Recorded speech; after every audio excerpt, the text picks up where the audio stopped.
के पास कोई screen sharing आप करेंगे कोई प्रेजेंटेशन वगैरह, तो मैं आपको पोस्ट बना दूँ। जी मैं स्क्रीन शेयर करने लगा हूँ, तो एक सेकेंड।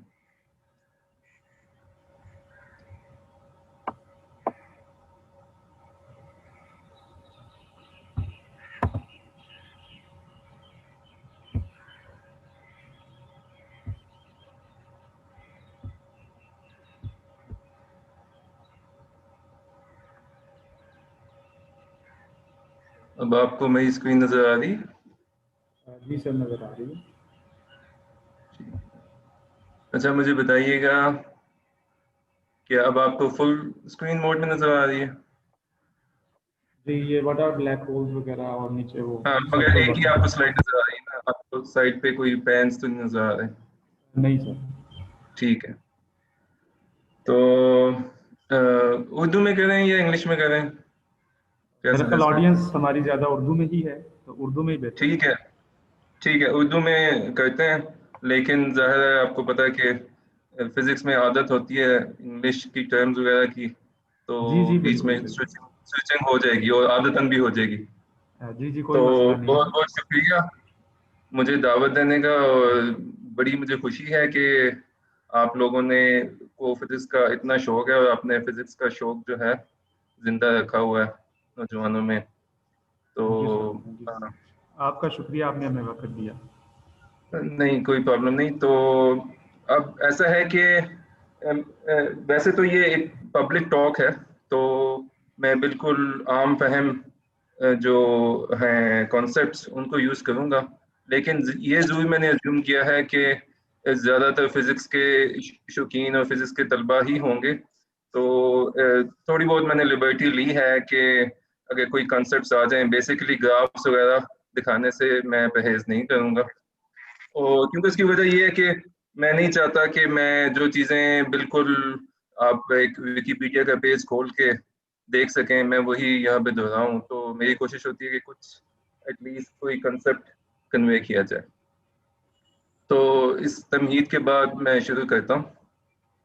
तो सबसे पहले तो ये कि एक पहले हम ये एक तय कर लें कि ब्लैक होल से हमारा मतलब क्या है। तो एक कोई रीजन है आपके पास स्पेस में, और आप समझ लें कि जैसे आपके पास खला में कोई सितारा हो या कोई प्लेनेट हो, उसी तरह का एक एक रीजन है। मगर मैं इसको कोई बॉडी नहीं है अभी कह रहा, अभी हम इसको बिल्कुल ओपन रखते हैं कि रीजन है, बॉडी है, क्या चीज़ है।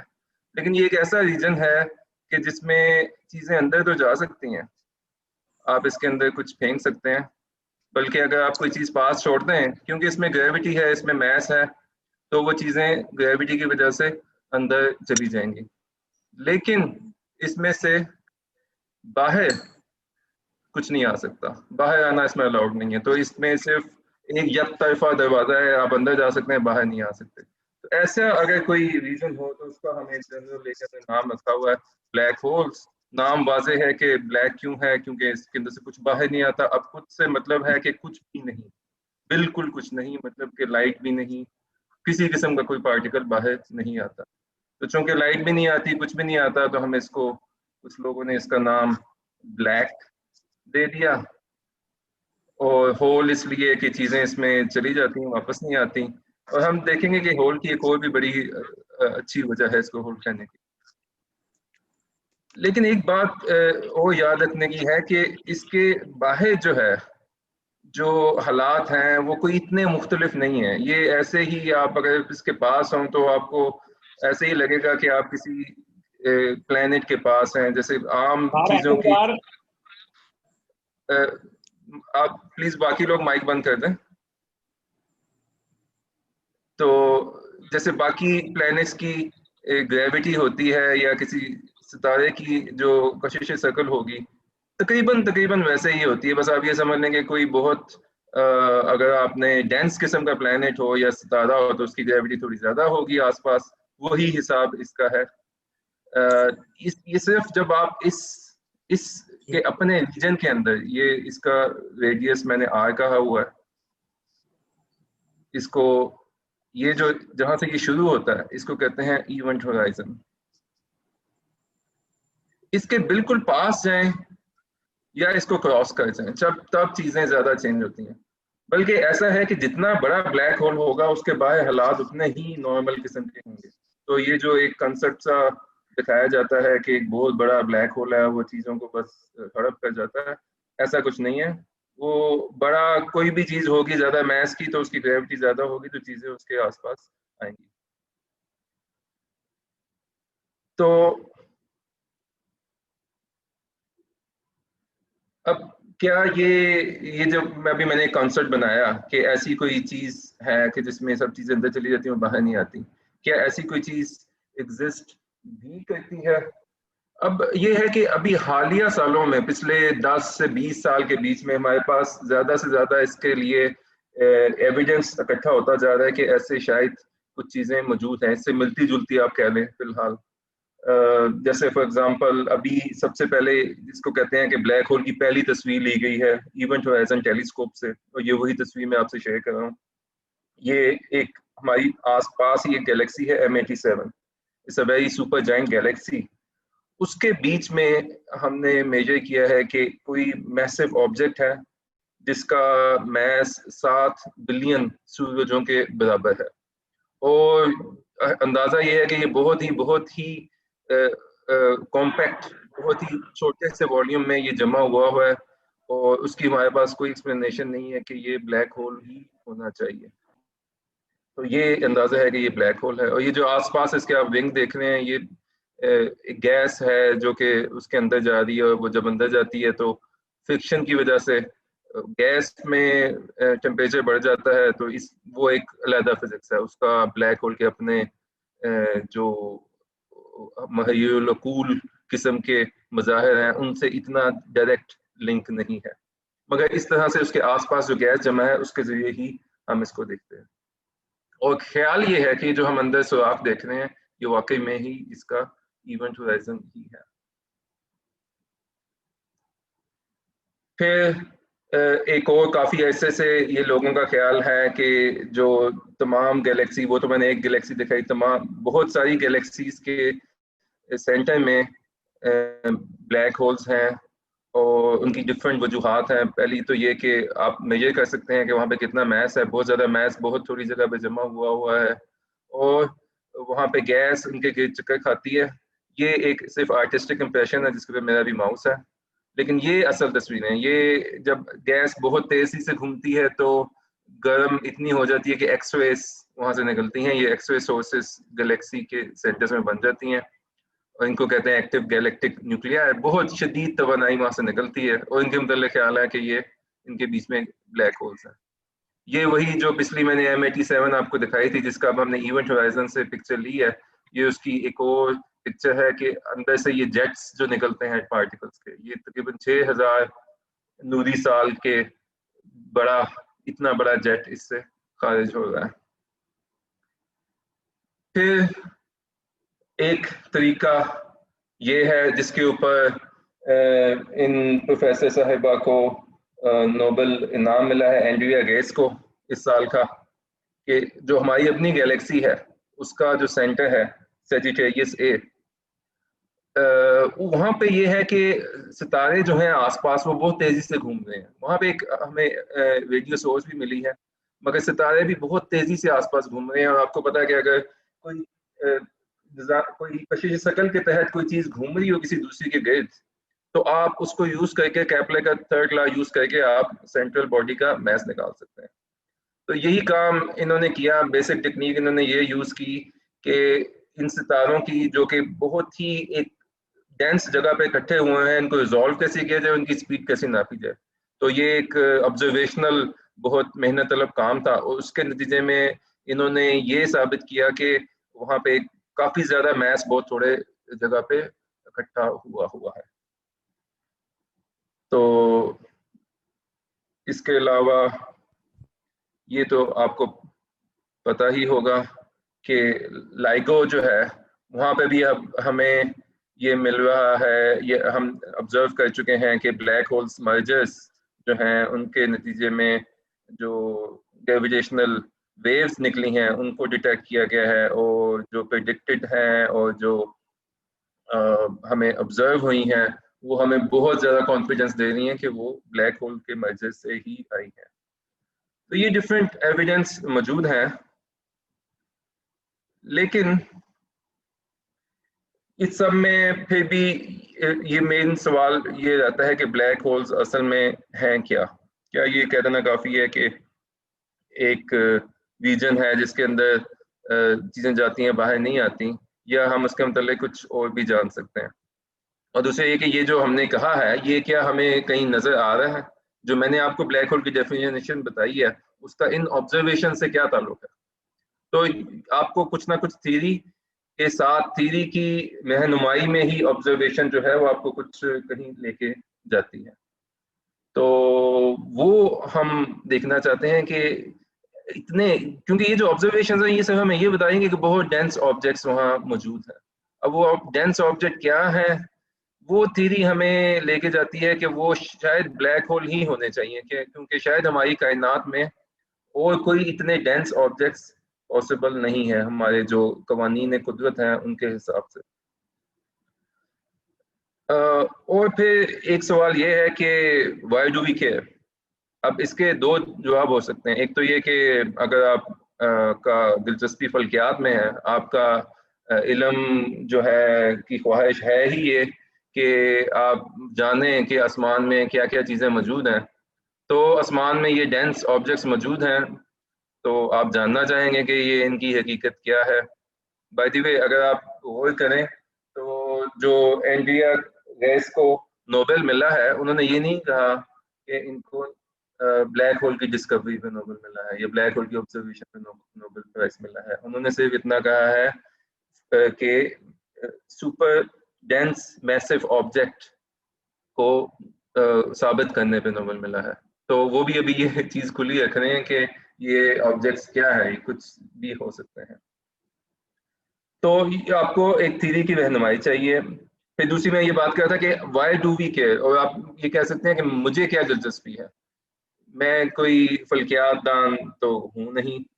ऐसा है असल में कि ये जो ब्लैक होल्स हैं इनका जो स्ट्रक्चर है, ये हमारी जो स्पेस टाइम है, हमारे जो मतलब कि बुनियादी कवानीन है, तो वो तबीयत दान, वो फिजिसिस्ट, थ्योरेटिकल फिजिसिस्ट, नज़रियाती तबीयत दान जो कि इस चीज़ में इंटरेस्टेड हैं कि कायनात के बुनियादी कवानीन मालूम किया जाए, उनके लिए ये एक बहुत बड़ी रहनुमाई है, क्योंकि ये ब्लैक होल का जो स्ट्रक्चर है ये कायनात के स्ट्रक्चर के बारे में ऐसी बात चीज़ें बताता है कि जो कि बड़ी हैरान कुन है और बड़ी फंडामेंटल चीज़ें बताता है। अब ब्लैक होल्स में आपको पता है कि उनके जो जो फिनोमेना है वो वैसे ही बड़े हैरानकुन हैं, मगर जो फिजिसिस्ट होते हैं, जो थ्योरेटिकल फिजिसिस्ट होते हैं, उनका मकसद कोई साइंस फिक्शन जिसकी तरह की दिलचस्पी नहीं होता। मेन मकसद ये नहीं है कि वहाँ पे मज़ाहिर कितने अजीबोगरीब है, मेन मकसद ये है कि उन मज़ाहिर के अंदर बुनियादी कवानीन और जो कायनात का स्ट्रक्चर है उसके मतलब कुछ ऐसी फंडामेंटल चीज़ें मौजूद हैं जो कि हमें ब्लैक होल्स के मतलब सोचने से पहले बिल्कुल पता नहीं थी। तो इन्होंने एक बिल्कुल एक नया कायनात के मतलब, कायनात के स्ट्रक्चर के मतलब एक हमें सोचने की का ज़ाविया ब्लैक होल्स ने प्रोवाइड किया। तो ये मेरा और मेरे जैसे बहुत सारे लोगों का, और आप में से बहुत से लोगों का जो इंटरेस्ट है उसकी एक वजह ये है। तो दोनों वजूहात हैं।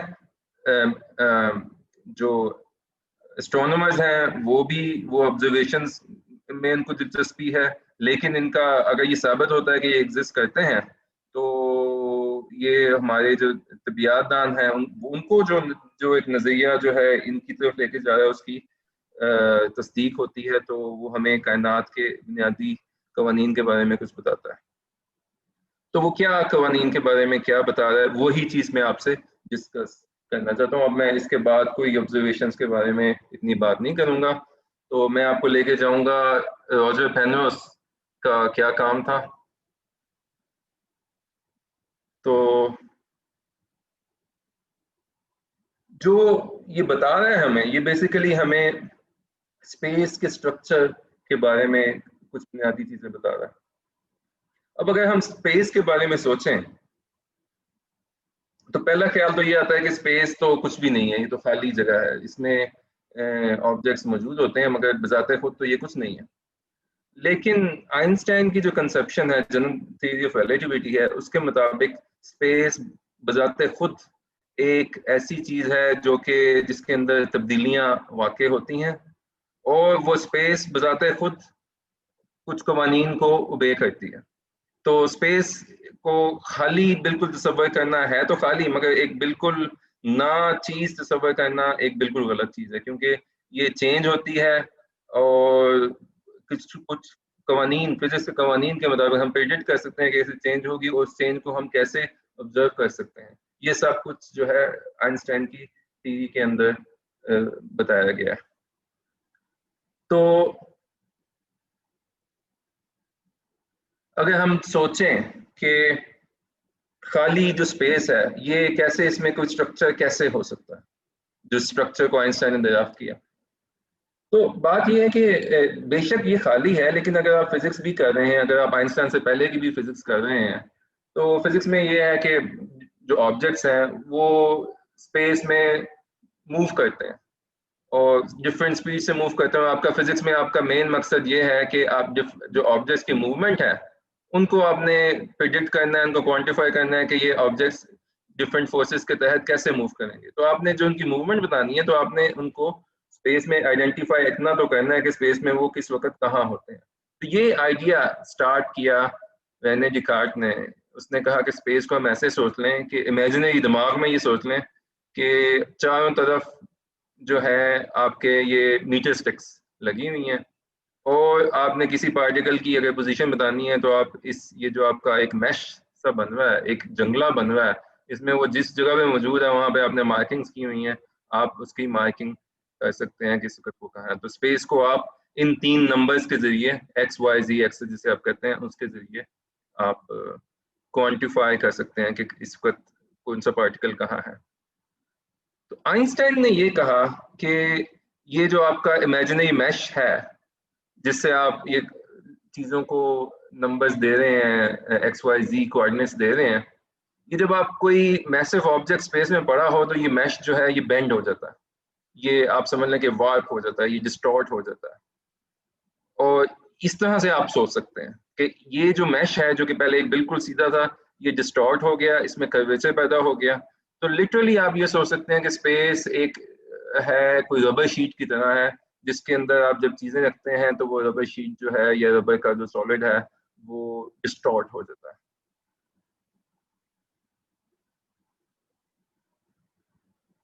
और जब वो डिस्टॉर्ट होता है तो उसको हम कैसे पता कर सकते हैं? उस डिस्टॉर्शन की वजह से जो ऑब्जेक्ट्स उसमें मूव करते हैं उनकी हरकत जो है उस डिस्टॉर्शन को फॉलो करती है, और वही जो चीज है वो हमें ग्रेविटी की सूरत में नजर आती है। जैसे ये चांद जो है अगर जमीन के गिर्द घूम रहा है तो ये एक असल में डिस्टॉर्शन को फॉलो कर रहा है जो कि जमीन ने पैदा की है स्पेस में। ये जो तस्वीर है जमीन और चांद की, ये इट्स हाईली अनफॉर्चुनेट और हाईली मिसलीडिंग, बहुत ही मिसलीडिंग किस्म की ये तस्वीर है।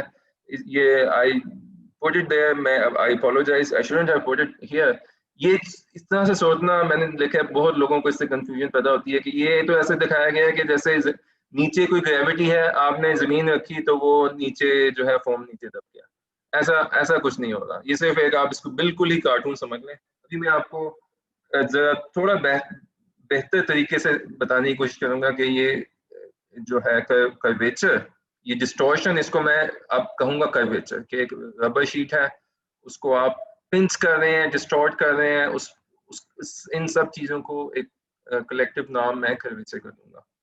तो वो कैसे, वो उसका मतलब क्या है, मैं इसकी जरा थोड़ी कोशिश करूंगा कि थोड़ा सा इससे बेटर आपको बता सकूं। तो जो मैंने भी कहा कि ये स्पेस का में कर्वेचर है, ये ग्रेविटी जो है हमें हमारी असल में ये स्पेस के कर्वेचर का एक मजहर है। ग्रेविटी कुछ नहीं है, असल में स्पेस का कर्वेचर है।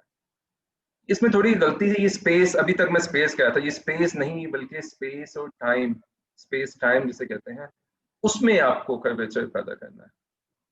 तो इसका क्या, स्पेस टाइम का क्या मतलब है? अब स्पेस टाइम जो है ये बिल्कुल एक आप समझ लें कि हमारे ज़हन की तरह है एक तरह से, क्योंकि स्पेस आप मेजर करते हैं, स्पेस और टाइम वैसे तो बिल्कुल डिफरेंट चीजें हैं। स्पेस आप मेजर करते हैं मीटर स्टिक से, टाइम आप मेजर करते हैं क्लॉक से। स्पेस की जो आपकी कंसेप्शन है, जो आपकी फीलिंग्स हैं, आप हाथ बढ़ाएं, आप स्पेस में इधर से उधर जा रहे हैं, जबकि टाइम जो है उसकी फीलिंग आपके दिमाग में और तरह से आ रही है कि आप अपनी जिंदगी गुजार रहे हैं। तो ये दोनों को कंबाइन करने का मतलब क्या है? बिल्कुल सिंपल इसका मतलब है, कोई इतना फैंसी इसका मतलब नहीं है। मतलब ये है कि आप कि जो भी हादसा दुनिया में होगा वो कहीं ना कहीं स्पेस में होगा, किसी ना किसी जगह पे होगा और किसी ना किसी वक्त पे होगा। फॉर एग्जांपल, अगर यहाँ पे ये पटाखा फूटता है तो ये कहीं पे हुआ होगा किसी XYZ वैल्यू पे, तो मैं वो नोट कर लूँ, और जिस टाइम पे हुआ है मेरी घड़ी पे मैं वो नोट कर लूँ, तो मैं इसको प्लॉट कर रहा हूँ। इसका जो स्पेशल पोजीशन और इसका जिस टाइम पे हुआ उसको मैं अपने ग्राफ पेपर पे प्लॉट कर रहा हूँ। ये असल में आपके ग्राफ पेपर पे स्पेस टाइम बन रही है, ये बाहर एक तरह से मौजूद नहीं है, आपके जहन में, ये आपके ग्राफ पेपर पे मौजूद है। फिर अगर मैं ऐसा करूं कि मैं जो फिजिक्स में मैं करता हूँ, डिफरेंट में बस पार्टिकल्स ऑब्जेक्ट्स हैं, मैं उनकी जो हरकत है उसका मुशाहिदा शुरू कर दूँ। तो ये जो पार्टिकल है ये क्या कर रहा है, ये जैसे जैसे टाइम गुजर रहा है इसकी पोजीशन चेंज नहीं हो रही, तो वो मैंने प्लॉट कर दिया, तो मुझे ये सीधी स्ट्रेट लाइन मिल गई। और इस सीधी स्ट्रेट लाइन का मतलब ये है कि ये पार्टिकल हरकत में नहीं है, साकत है। इस लाल वाली लाइन का क्या मतलब है कि जैसे जैसे टाइम गुजर रहा है इस पार्टिकल की पोजीशन दाईं तरफ को चेंज होती, मूव होती जा रही है।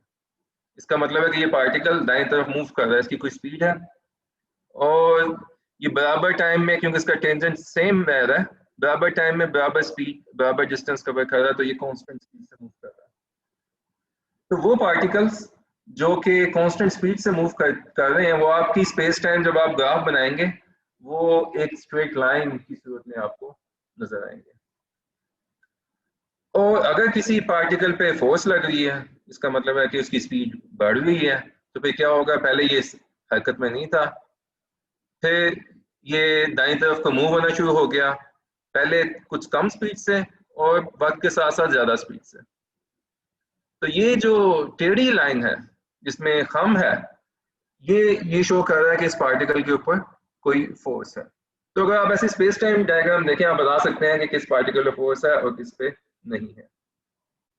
अब आइंस्टाइन की थ्योरी ये कहती है कि कवानीन क्या है। अगर मैं अब बाकी फोर्सेस निकाल दूं, ग्रेविटी की फोर्सेस निकाल दूं, तो कानून ये होगा न्यूटन का पहला कानून, सिर्फ वही कानून होगा। पहला कहते हैं ऐसे, हाँ पहला ही कहते हैं कि जो चीज जिस स्पीड से मूव कर रही है उससे मूव करती रहेगी। इसका मतलब है कि तमाम जो आपके पास पार्टिकल्स हैं उनका जो ग्राफ बनेगा वो स्ट्रेट लाइंस होंगी।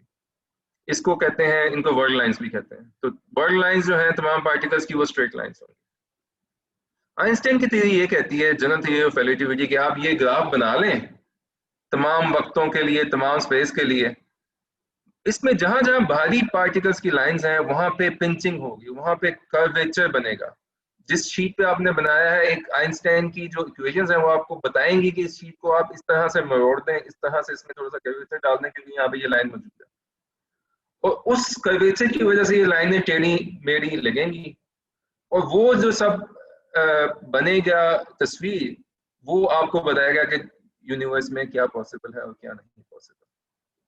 तो इस तरह से, एक तरह से देखा जाए तो आइंस्टाइन की ये बड़ी एक अजीबो गरीब किस्म की कंसेप्शन है, अजीबो गरीब किस्म का नजरिया है देखने का, कि आपने एक ग्राफ बना लिया, आपके माइंड में है वो ग्राफ, आपके माइंड में है, पेपर पे बनाया आपने, मगर उस ग्राफ को आप पिंच कर रहे हैं और वो आपको बता रहा है कि बाहर की दुनिया में क्या होगा। और इस तरह से ये जो आइंस्टाइन की थ्योरी, एक तरह से ये फंडामेंटली एक ये कॉस्मोलॉजी की थ्योरी भी है, क्योंकि ये आपको बताती है स्पेस तो हमेशा, आई मीन इनफाइनाइट है, और टाइम का भी जो ग्राफ है ये आप हमेशा के लिए बना सकते हैं। तो ये पूरी यूनिवर्स की हिस्ट्री जो है वो बताती है कि अगर आप कुछ खास किस्म का मादा डालें तो क्या क्या हिस्ट्री पॉसिबल है। पॉसिबल हिस्ट्रीज जो है वो आपको गिन के देती है कि जो जो आइंस्टाइन के मसावात को फॉलो करनी है वो कर्वेचर पॉसिबल है, उस तरह की लाइनें पॉसिबल हैं, दूसरी पॉसिबल नहीं है। तो इस तरह से ये एक तरह से कॉस्मोलॉजी की थ्योरी भी है, मगर हम देखेंगे कि ये एक आम जो थ्योरी होती है जो कि थोड़े से कायनात के हिस्से पे अप्लाई की जाती है, ये वो भी इसमें सलाहियत मौजूद है। तो अभी तक अगर कोई क्वेश्चन है तो मुझे लेने दें। कोई क्वेश्चन तो नहीं? जी कुछ सवालात चैट में आ रहे हैं और मेरा ठीक है, खैर तो फिर ऐसा सवाल, कहते हैं 2 मिनट, क्या उनका माइक खोलें या मैं यहाँ पे सवाल आपको रीड कर देता हूँ, आप उनके जवाब दे दीजिएगा। ये मदनी सर में ये किसने, ये अच्छा ये आपके उस पे हो रहा है, ठीक है। जी जी। तो इसमें ये कौन कर रहा है? मैं एक सेकंड ये बात सुने, ये किसने ये किया है इसके ऊपर? ये काइंडली ये जिसने भी यहाँ पर ये किया ना, इसको ज़रा रिमूव कर देंगे, ड्राइंग्स जो बना दी हैं। नहीं, ये तो साफ ज़ाहिर हो रहा है कि ये कोई साहब शरारत कर रहे हैं। नहीं, शरारत नहीं होती है, हम सब नए नए ऑनलाइन दुनिया में आ रहे हैं। तो अच्छा सर, ये एक सवाल है हाफिज़ा मीशा मिशी की तरफ से। वो पूछती हैं कि how we can define the centre of black hole as infinite gravity. अच्छा, ये जो है ना अभी ब्लैक होल के बारे में सवाल, अभी मैं उन तरफ आऊंगा। मैं अभी बता दूं कि मैं ये वो फॉलो कर रहा हूँ प्लान जो कि मुझे शहबाज साहब ने भी कहा था कि आप पहले बता दें कि जनरल रिलेटिविटी है क्या, क्योंकि ब्लैक होल उसी का एक मजहर है। तो पहले हम ये समझने की कोशिश करेंगे कि जनरल रिलेटिविटी में होता क्या है, ये ब्लैक होल बनता कैसे है। उसके लिए मैं ये चाह रहा हूँ कि मैं आपको एक कंसेप्ट दे दूं कि जनरल रिलेटिविटी है क्या। तो उसके बाद हम ब्लैक होल पे जाएंगे, उन सवालों की तो बाद में आएंगे। जो मैंने अभी तक कहा है उसके बारे में कोई सवाल है तो बताएं।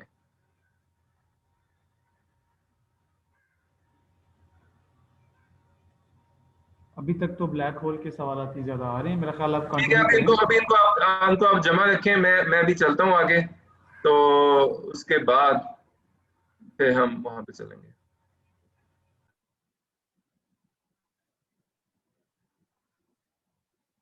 अच्छा, तो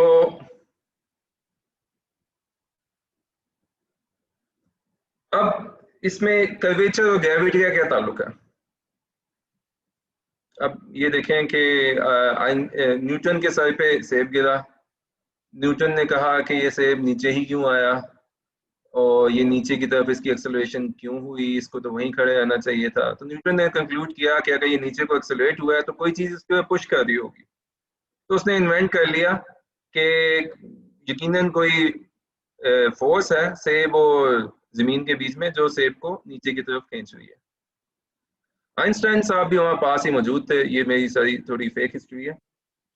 और आइंस्टाइन ने कहा कि भाई बात यह है कि मैं अगर सेब के ऊपर खड़ा होकर सोचूं तो सेब तो नहीं नीचे आया, तुम ऊपर की तरफ आए हो। तो मेरे ख्याल में तो ये नजरिया ज्यादा बेटर है कि अगर मैं इस तरह से देखूं कि तुम्हारा सर सेब की तरफ आया, सेब हमारी तरफ नहीं आया। जाहिर आप इस पे हंसेंगे कि ठीक है मैं ऐसे कह तो सकता हूँ, मगर इस तरह से कॉम्प्लिकेशन लाने का फायदा क्या है? ये तो मतलब कि एक सीधी सी बात को कॉम्प्लिकेट करने वाली कोशिश है। लेकिन एक्चुअली अभी हम देखते हैं कि कौन सी बात ज्यादा सिंपल है।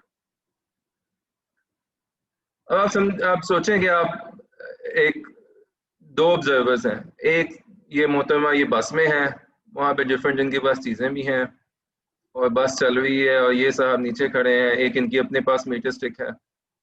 इन दोनों में से कौन सा बेटर है? गैलीलियो ने बहुत पहले ये सोच के बता दिया था, और हमारा मुशाहिदा है कि दोनों ही बराबर हैं, कोई फर्क नहीं पड़ता। अगर आप बस में बैठे हैं, बस में भी वही कवानीन होंगे जो कि अगर आप जमीन पे खड़े हैं। आप वहाँ पे आराम से नाश्ता कर सकते हैं, अगर स्मूथ बस है, कांस्टेंट स्पीड से जा रही है, आराम से जहाज में है फॉर एग्जांपल, आप आराम से नाश्ता करें, जो मर्जी करें। वही कवानीन जो जमीन पे हैं वो बस में भी होंगे। तो वो ऑब्जर्वर्स जो कि कांस्टेंट स्पीड से मूव कर रहे हैं वो सब बराबर हैं, दोनों में से कोई बेटर नहीं है। लेकिन अगर बस की ब्रेक लगे फिर क्या होगा? आपको तो लगता है कि किसी ने आपको धक्का दिया, आगे को सब एक दूसरे पे गिरते हैं, किसी ने धक्का दिया, तो वो किसने आपको धक्का दिया, वो फोर्स कहाँ से आई है? तो आप फॉर एग्जाम्पल आप यहाँ बैठे हैं और अभी सोच लें कि बस अभी खड़ी है, अचानक चलती है और आप पीछे को गिरते हैं, सारी चीजें पीछे को जाती हैं। आप क्या नोट करते हैं कि पहले आप 6 पे थे, इस पे सेब 8 पे था, ये गाय 12 पे थी, हथौड़ी 15 पे थी, और जब बस चली तो ये अचानक सारे एक बराबर फासले से पीछे को मूव हो गए।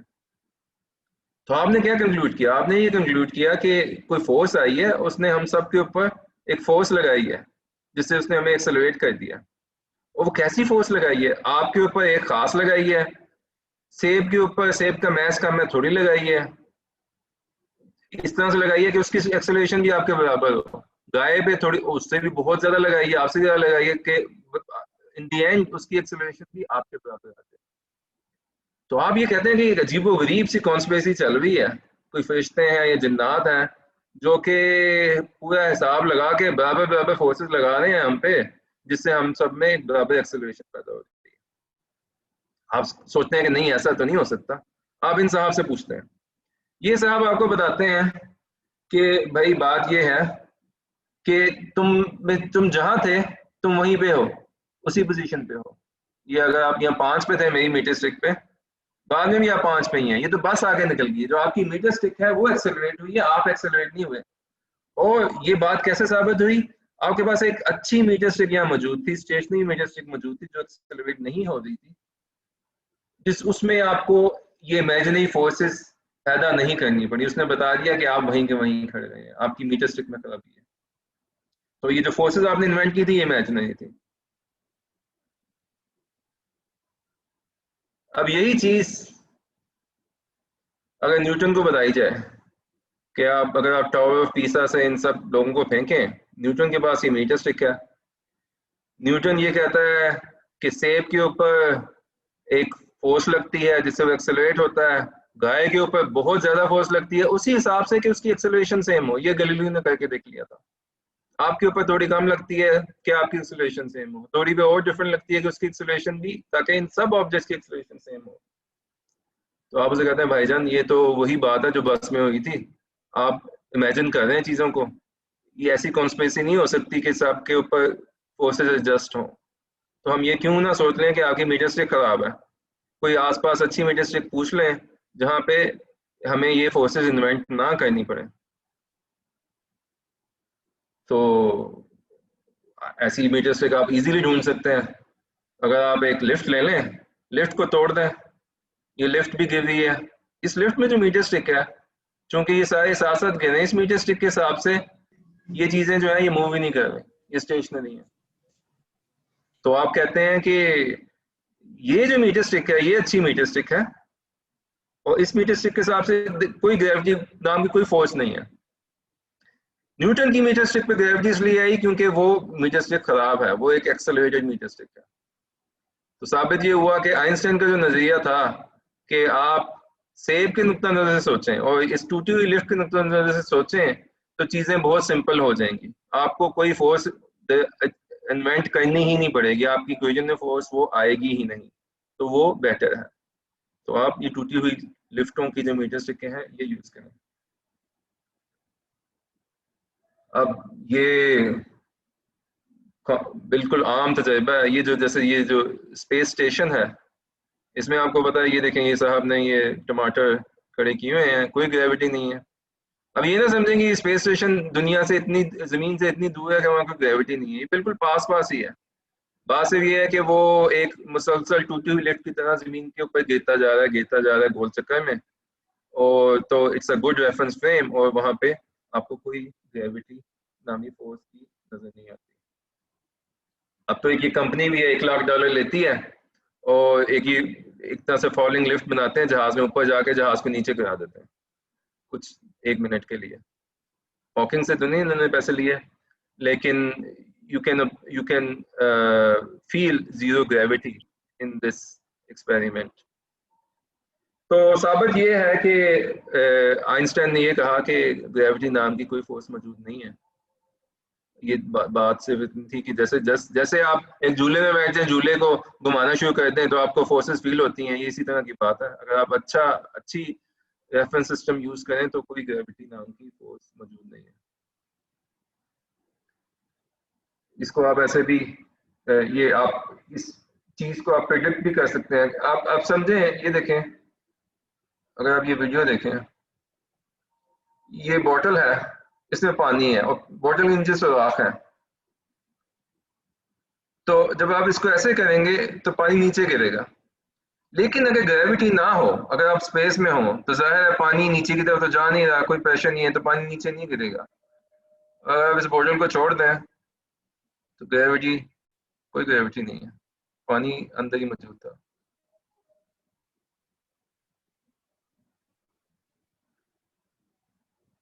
लेकिन अब हम कर्वेचर की तरफ, हमने कह दिया ग्रेविटी है ही नहीं।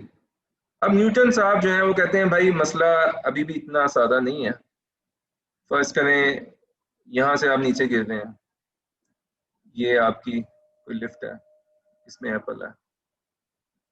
आप यहाँ से गिर रहे हैं, ये लिफ्ट है, इसमें कोई एप्पल है।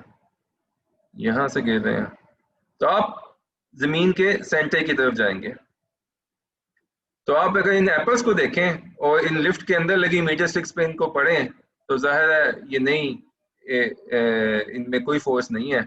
लेकिन अगर आप इस एप्पल को इस मीटर स्टिक्स के हिसाब से देखें तो ये एप्पल की अंदर फोर्स जमीन की तरफ तो वाकई नहीं है, मगर ये एप्पल जो है इस एप्पल के पास आ रहा है, ये एक दूसरे के करीब आ रहे हैं।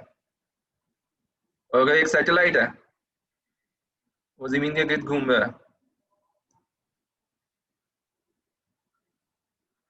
वो भी कभी पास आता है कभी दूर जाता है। तो न्यूटन कहता है कि यार तुम्हारी बात ठीक है, जमीन के सेंटर की तरफ तो कोई ग्रेविटी की फोर्स नहीं है, मगर ये एक अजीबोगरीब फोर्स है जो कि चीजों को एक दूसरे के पास लाती है। तो ये क्या है फिर, अगर इसको कैसे एक्सप्लेन करोगे? यहाँ पे आइंस्टाइन जो है उसने एक बहुत ही, जिसे कहते हैं रेवोल्यूशनरी आइडिया लेके आया। उसने कहा कि अभी जैसे हमने देखा कि जब फोर्स कोई ना हो तो चीजें स्ट्रेट लाइन, ये स्पेस टाइम डायग्राम है, टाइम इधर जा रहा है और स्पेस इधर है। तो ये अर्थ की वर्ल्ड लाइन है, डिफरेंट टाइम्स में मैंने अर्थ को प्लॉट किया हुआ है, अर्थ वहीं पे खड़ी है, मैं अर्थ के फ्रेम में बना रहा हूँ। तो अगर कोई फोर्स ना हो तो ये लाइन सीधी जानी चाहिए इन एप्पल्स की, मगर हमने ये देखा ये लाइंस पास आती हैं। तो उसने कहा ये जो पास आ रही हैं इसकी वजह ये है कि ये लाइंस तो सीधी हैं, इनके नीचे जो पीछे जो इनके स्पेस है वो कर्व्ड हो चुकी है।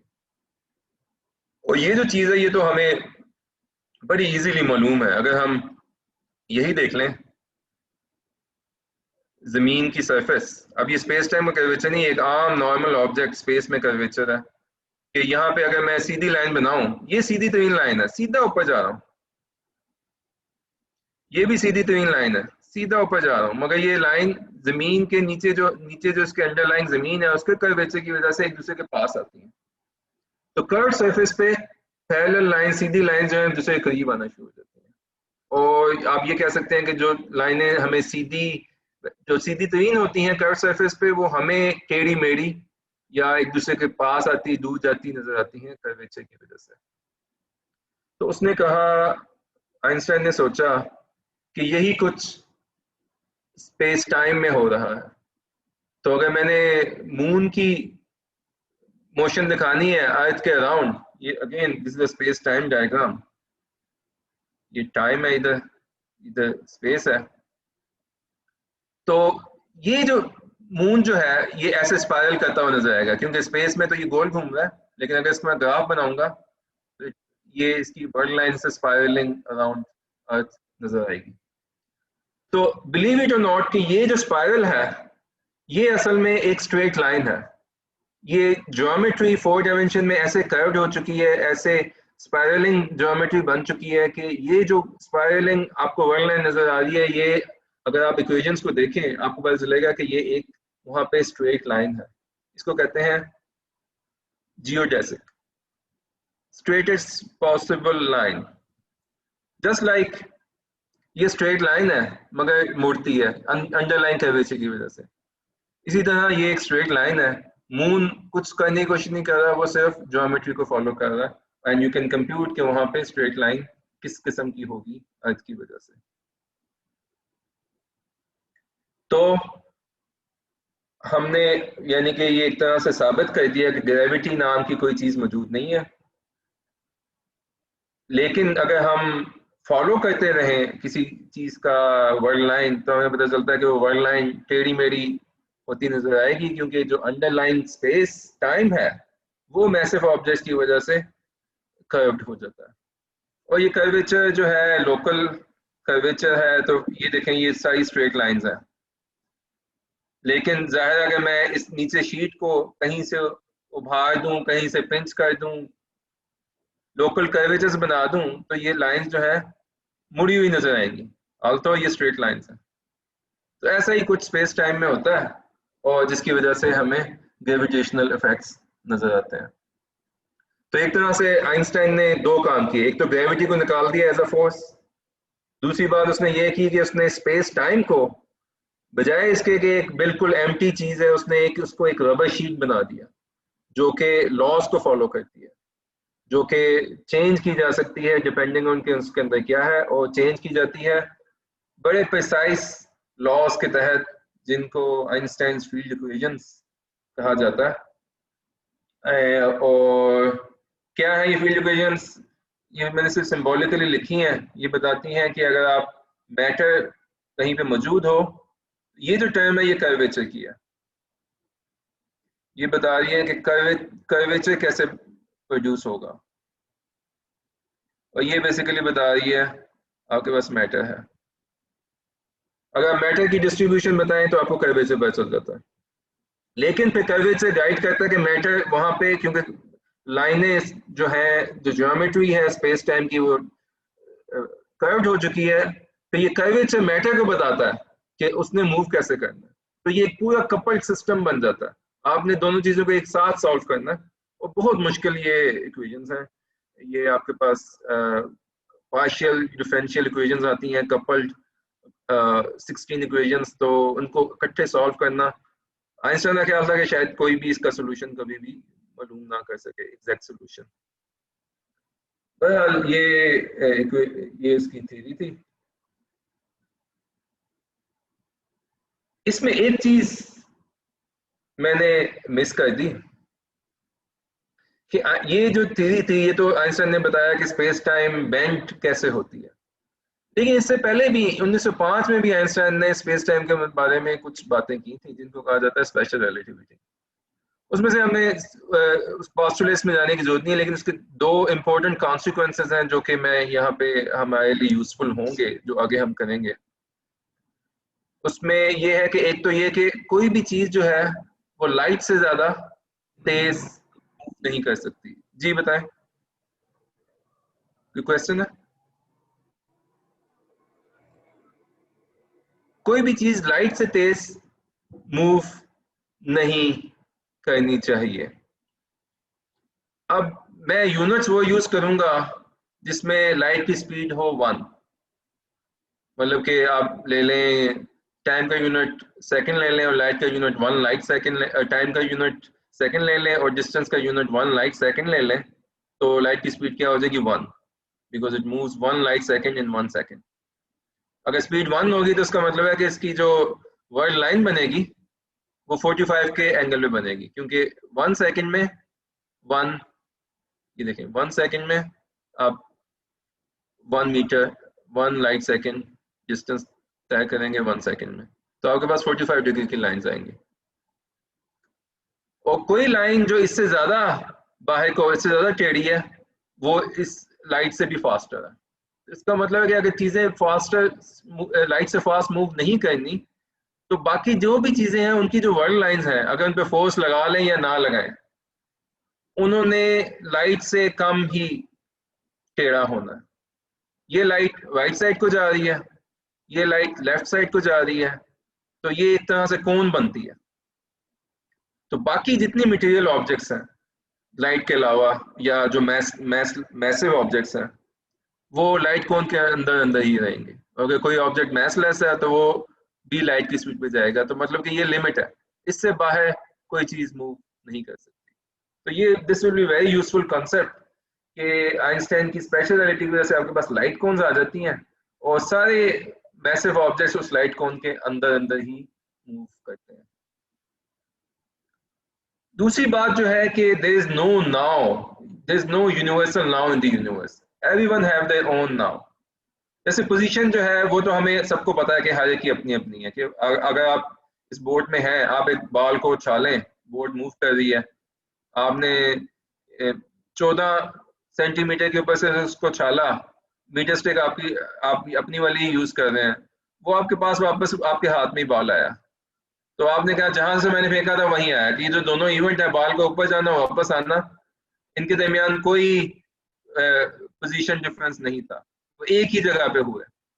लेकिन इस साहब के मुताबिक वो एक जगह पे नहीं हुए, ये हुआ -1 पे और ये हुआ कोई 35 पे। तो यही चीज टाइम में भी होती है कि जिस दो इवेंट्स को आप कहेंगे एक ही टाइम पे हुआ, कोई और बंदा कहेगा ये एक टाइम पे नहीं हुआ, एक पहले हुआ एक बाद में हुआ। तो ये दोनों चीजें याद रख के, ये चीजें भी मतलब कि अब हमने ये डायग्राम्स बना ली और ये चीजें हमने याद रखनी है। ऑन टॉप ऑफ दिस अब आइंस्टाइन ने हमें बताया कि इन डायग्राम्स को आपने कर्व करना शुरू कर देना, पिंच करना। तो जब आइंस्टाइन की इक्वेशंस आ गई, आइंस्टाइन का ख्याल था कि इसका सॉल्यूशन मिलना बहुत मुश्किल होगा, लेकिन बहुत जल्दी अभी वैसे मैं अभी एक आप देखेंगे कि एक तरह से सॉल्यूशन निकालना बहुत मुश्किल है और एक तरह से बहुत ही आसान है। मगर वो जो बहुत ही आसान मेथड है वो एक काइंड ऑफ फेक मेथड है, और वो हम देखेंगे कि वो उस चीज से एक तरह से रॉजर पेनरोज ने कैसे छुटकारा हासिल किया उन किस्म के फेक सॉल्यूशन से। तो श्वार्ज़फेल्ड का जो सॉल्यूशन है वो क्या सॉल्यूशन था? वो था कि अगर आपके पास स्पेस में, अब टाइम की बात नहीं हो रही, स्पेस में स्फेरिकली सिमेट्रिक सॉल्यूशन अगर आप लिखना चाह रहे हैं और एम्प्टी स्पेस है, कोई आपके पास मैस नहीं है, आपकी जो इक्वेशंस हैं जी म्यू न्यू, उसकी दूसरी साइड पे आपने जीरो डाल दिया, कोई मैस है नहीं एम्प्टी स्पेस के लिए लिखने, लेकिन इक्वेशंस तो मौजूद है, उसका सॉल्यूशन आप लिखना चाह रहे हैं। एक सॉल्यूशन तो हमें पता है कि आम बिल्कुल खाली स्पेस जहां पे कुछ भी नहीं है, जहां कोई ग्रेविटी कोई कुछ नहीं है, वो भी जाहिर है खाली स्पेस है, वो भी इनका एक सॉल्यूशन होना चाहिए। मगर श्वार्ज़फेल्ड ने एक और सॉल्यूशन फाइंड आउट किया, जिसे कहते हैं श्वार्ज़फेल्ड सॉल्यूशन, और स्फेरिकली सिमेट्रिक सॉल्यूशन है। उसने देखा कि सॉल्यूशन में एक अजीबोगरीब खासियत है कि इसमें एक ये पैरामीटर है r, जिसको आप एक मैस पैरामीटर से भी एसोसिएट कर सकते हैं, विच इज द रेडियस। इस रेडियस के ऊपर एक बाउंड्री सी बन हुई है, ख्याली बाउंड्री है, जिसे आप कह रहे हैं इवेंट होराइजन।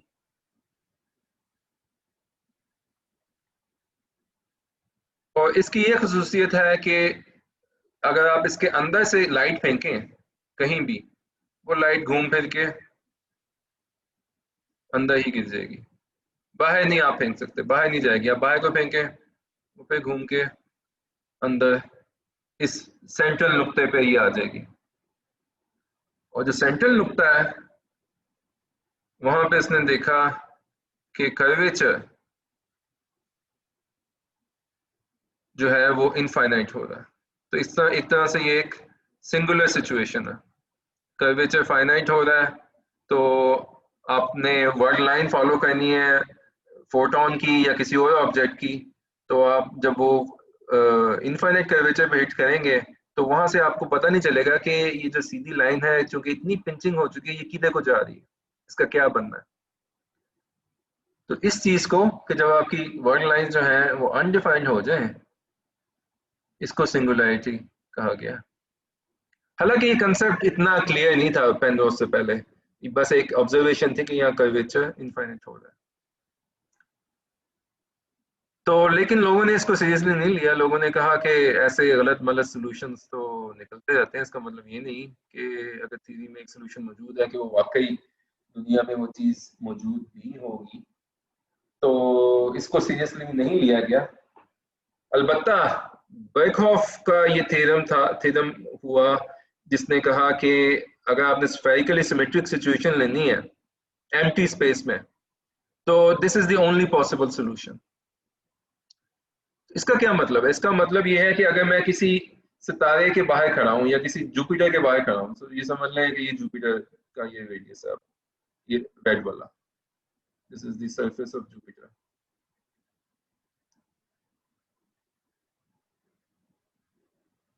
जुपिटर गोल है, तो इसके आसपास जो सॉल्यूशन बनेगा उसमें भी वही सिमेट्री प्रिजर्व होनी चाहिए। तो इसका मतलब है कि जो आसपास सॉल्यूशन बनेगा दैट विल बी श्वार्ज़चाइल्ड, जो आसपास इसके स्पेस टाइम होगी, this will be described by Schwarzschild solution.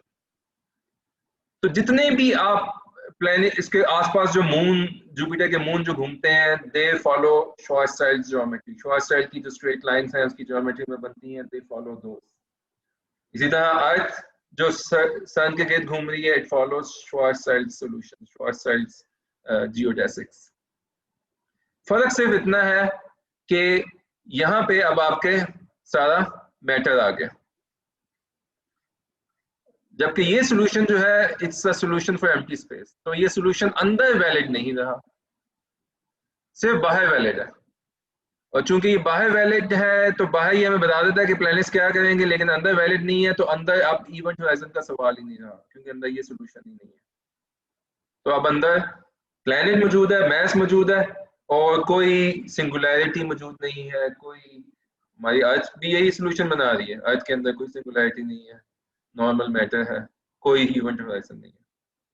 तो लोगों ने कहा कि ऐसा ही होता है, क्योंकि वैसे तो हमारे पास एम्प्टी स्पेस होती है अगर कोई मैस ना हो, लेकिन अगर हम मैस को स्फेरिकली जमा करना शुरू कर दें तो हम ये एक प्लेनेट या स्टार बना देते हैं जिसके अंदर श्वार्ज़चाइल्ड सॉल्यूशन वैलिड नहीं होता, और बाहर हमारा श्वार्ज़चाइल्ड सॉल्यूशन हमें सारी अच्छी अच्छी जो बातें हैं उसकी वो करके देता है, प्लैनेटरी मोशन सब कुछ एक्सप्लेन करके देता है, मरकरी के जो ऑर्बिट्स हैं उनकी जो एनॉमलीज हैं सब कुछ कैलकुलेट करके ये देता है, लेकिन अंदर ये हमें कोई प्रॉब्लम नहीं देता। तो वी आर कंप्लीटली सेफ।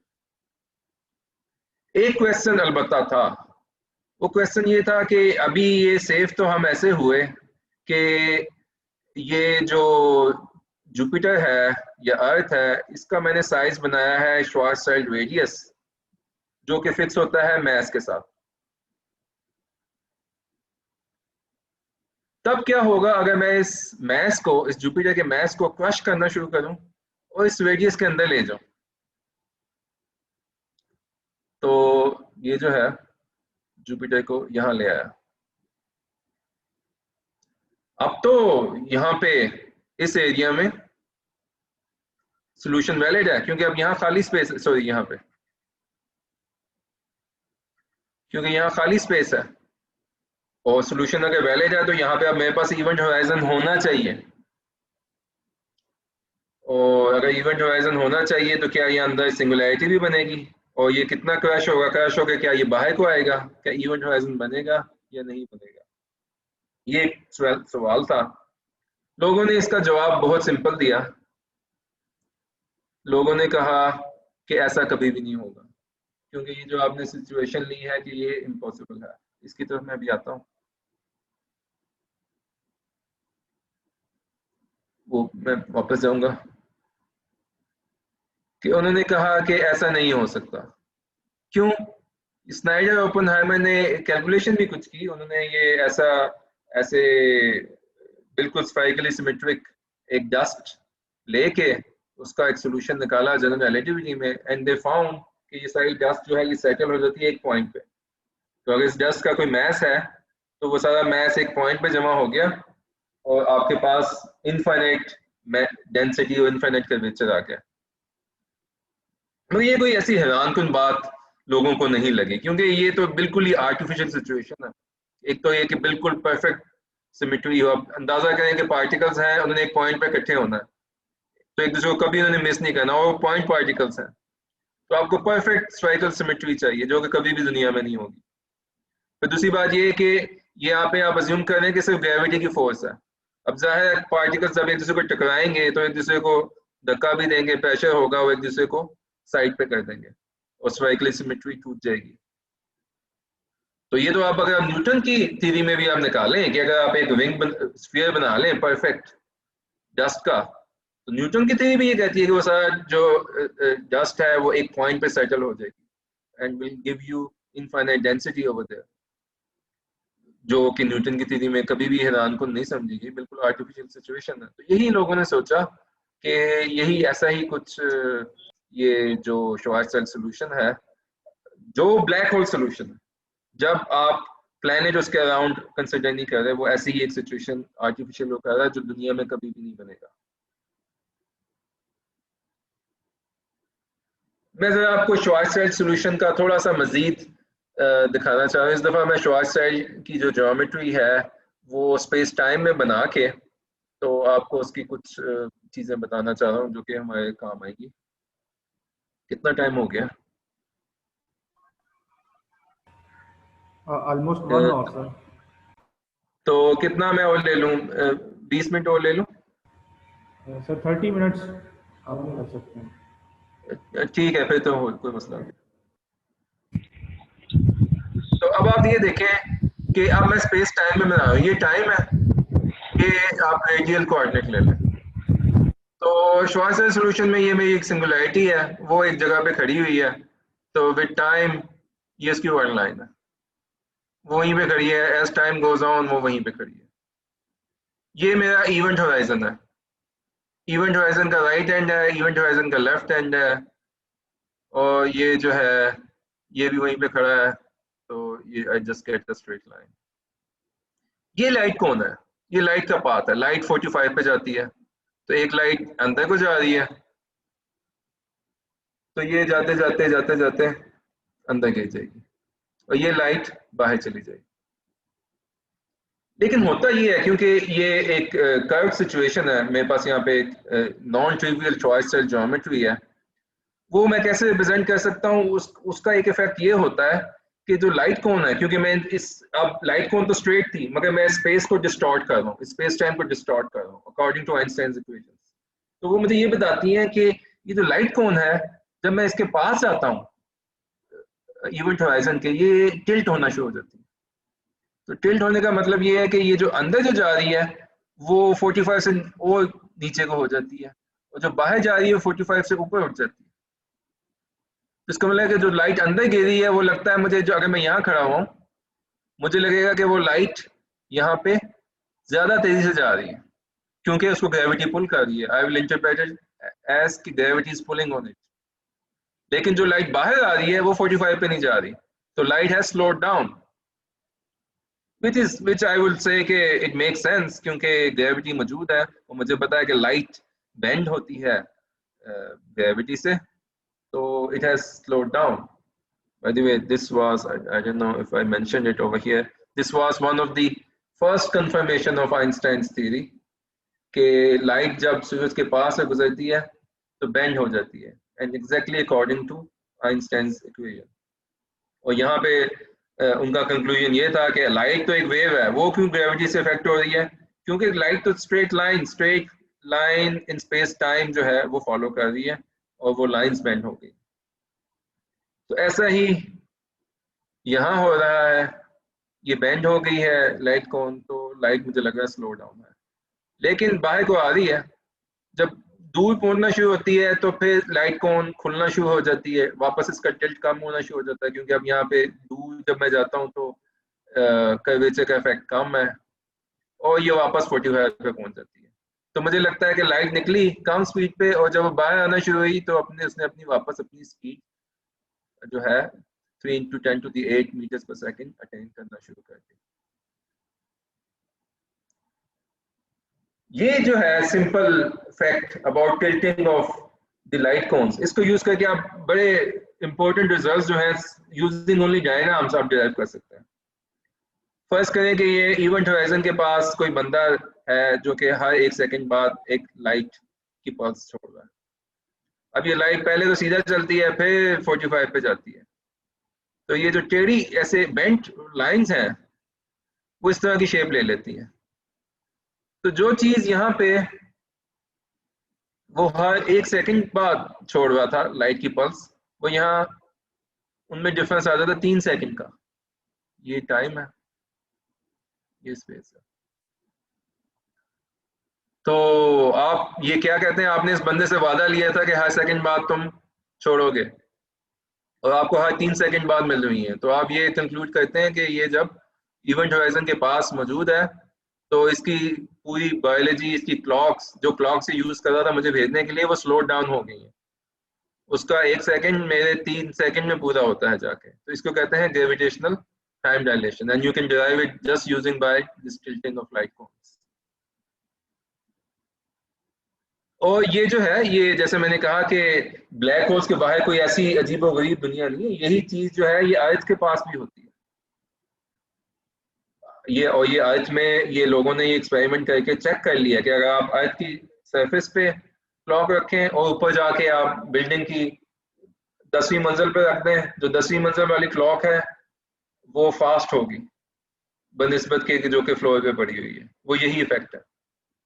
बात सिर्फ इतनी है कि जब मैं ये ब्लैक होल श्वार्ज़शील्ड सॉल्यूशन कंसिडर करूंगा और मैं इवेंट होराइजन के पास जाऊंगा, तो यहाँ पे इवेंट होराइजन को बिल्कुल पास जाके ये इफेक्ट्स बहुत ज्यादा प्रोनाउंस्ड हो जाएंगे। और जब मैं इवेंट होराइजन को क्रॉस करता हूँ तब तो ये लाइट कोन पूरी ही टिल्ट हो जाती है। तो अब लाइट को फेंकने की दो डायरेक्शन, एक तो ये कि मैं अंदर को फेंकूं जो कि ये है, या मैं बाहर को फेंकूं। लेकिन जो बाहर वाली डायरेक्शन है वो टिल्ट पूरी हो चुकी है, तो लाइट बाहर जाने की बजाय खड़ी रहती है इवेंट होराइजन पे, कोई बाहर नहीं आती। और अगर मैं इवेंट होराइजन से अंदर चला जाऊं, यहाँ पे जाके ब्लैक होल के अंदर जाके मैं लाइट फेंकूं, तो लाइट कोन पूरी की पूरी टिल्ट हो चुकी है। तो ये जो रे है जो मैं अंदर फेंकता हूँ वो भी जाके अंदर सिंगुलरिटी को हिट करती है, और जो मैं बाहर फेंकता हूँ वो भी अंदर को जा रही, वो भी जाके सिंगुलरिटी को हिट करती है। श्वार्ज़शील्ड में तमाम ब्लैक होल्स में सिंगुलरिटी को हिट करना लाजमी नहीं है, मगर श्वार्ज़शील्ड में से करते हैं। जितना मैं इसके पास जाता हूँ उतनी ये टिल्ट हो जाती है। तो ये जो इफेक्ट है कि लाइट कोन्स टिल्ट हो गई हैं, this is what is causing a black whole in the श्वार्ज़शील्ड solution. जब श्वार्ज़शील्ड का आपने कंप्लीट सॉल्यूशन कंसीडर कर लिया, जिसमें आपने इवेंट होराइजन में ले लिया, आसपास कोई प्लैनेट नहीं है, तो आपकी light cones inside the event horizon पूरी टिल्ट हो जाती है और आपकी लाइट बाहर नहीं आ सकती। और अगर लाइट नहीं आ सकती तो हमारा असूल क्या था कि बाकी जो पार्टिकल्स हैं वो लाइट कोन के अंदर चलते हैं, तो उनकी जो वर्ल्ड लाइंस हैं वो भी अंदर को होंगी, वो भी नहीं बाहर आ सकते क्योंकि उन्होंने लाइट कोन के अंदर अंदर चलना है, तो वो भी सारे जाके सिंगुलरिटी को हिट करेंगे। लेकिन अगर मेरे पास आसपास ये अराउंड प्लैनेट हो, ये जो मैंने बड़ा बना दिया, तो तब ये सब चीज खत्म होगी, तब ये होती नहीं।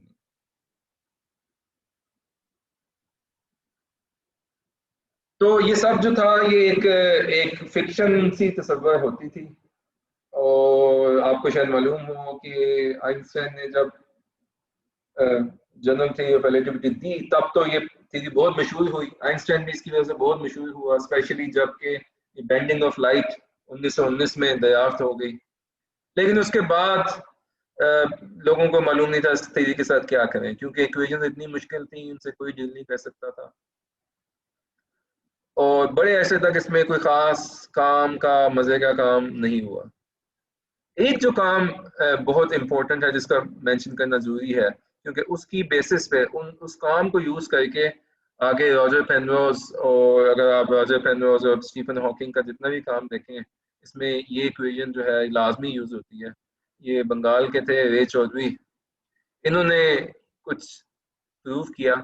स्नाइडर और ओपनहाइमर का जो रिजल्ट था कि अगर आप स्फेरिकल डस्ट ले लें वो कोलैप्स होगी, बड़ा आर्टिफिशियल था, और ये भी क्लियर नहीं था कि वो सिंगुलैरिटी बनाएगी या नहीं। उसी को इन्होंने थोड़ा सा बढ़ाया, इन्होंने स्फेरिकल सिमेट्री की शर्त निकाल दी। इन्होंने बस आइंस्टाइन इक्वेशंस ही यूज की, उनको एक बड़े इंटरेस्टिंग तरीके से इन्होंने उनको आगे पीछे करके और इंटरेक्शन करके ऐसा इन्होंने रिजल्ट निकाला कि अगर तो आपके पास ये वर्ड लाइंस हैं लाइट की या किसी भी पार्टिकल की जो कि फोकस हो रही है स्टार्ट में, और कोई स्वेलिंग नहीं है, स्वेलिंग का मतलब रोटेशन कोई नहीं है इनमें, इन पार्टिकल्स, तो और ये जियोडेसिक्स है, कोई और फोर्स वहां मौजूद नहीं है इन पार्टिकल्स के बीच में। और फिर एक तीसरी भी कंडीशन है, तो ये बिल्कुल जनरल नहीं था लेकिन कंडीशंस थी, मगर वो कंडीशंस स्नाइडर की कंडीशंस के मुकाबले में बहुत हल्की थी, क्योंकि आपने सिमेट्री निकाल दी थी, आपके पास सुटेबल काइंड ऑफ मैटर हो। ये वैसे कोई इतना वो नहीं था, क्योंकि जितना इसको कहते हैं स्ट्रॉन्ग एनर्जी कंडीशंस में मैटर कर रहा हो, बेसिकली स्टेटमेंट अबाउट कि इसमें प्रेशर बहुत ज्यादा ना हो उस मैटर में, और जितना मैटर हम जानते हैं वो उसमें इतना प्रेशर मौजूद नहीं होता। तो इन्होंने ये शो किया कि ये फिर जो है ये कभी भी एक दूसरे से दूर नहीं होंगी, ये फोकस होकर एक दूसरे को ही टकराएंगी। लेकिन ये वाज़ेह नहीं था कि इस रिजल्ट का मतलब क्या है, क्या ये सिंगुलैरिटी बनाएगी, क्योंकि चीजें तो आम हालात में भी एक दूसरे से टकरा जाती हैं, मगर ये फोकसिंग इफेक्ट जरूर था कि तमाम लाइंस इकट्ठी हो रही।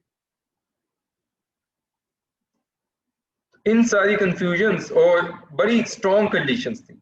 एक तो ये कि स्वेलिंग भी नहीं होनी चाहिए और कोई फोर्स नहीं होनी चाहिए। इसका मतलब है कि स्टार्स को तो भूल जाएं, स्टार्स में तो बीच में पार्टिकल्स के बीच में फोर्सेस मौजूद हैं, तो वो एक दूसरे को किक अराउंड करेंगे और आपका ये रे चौधरी का जो रिजल्ट है वो अप्लाई नहीं होगा। फिर आए रॉजर पेनरोज,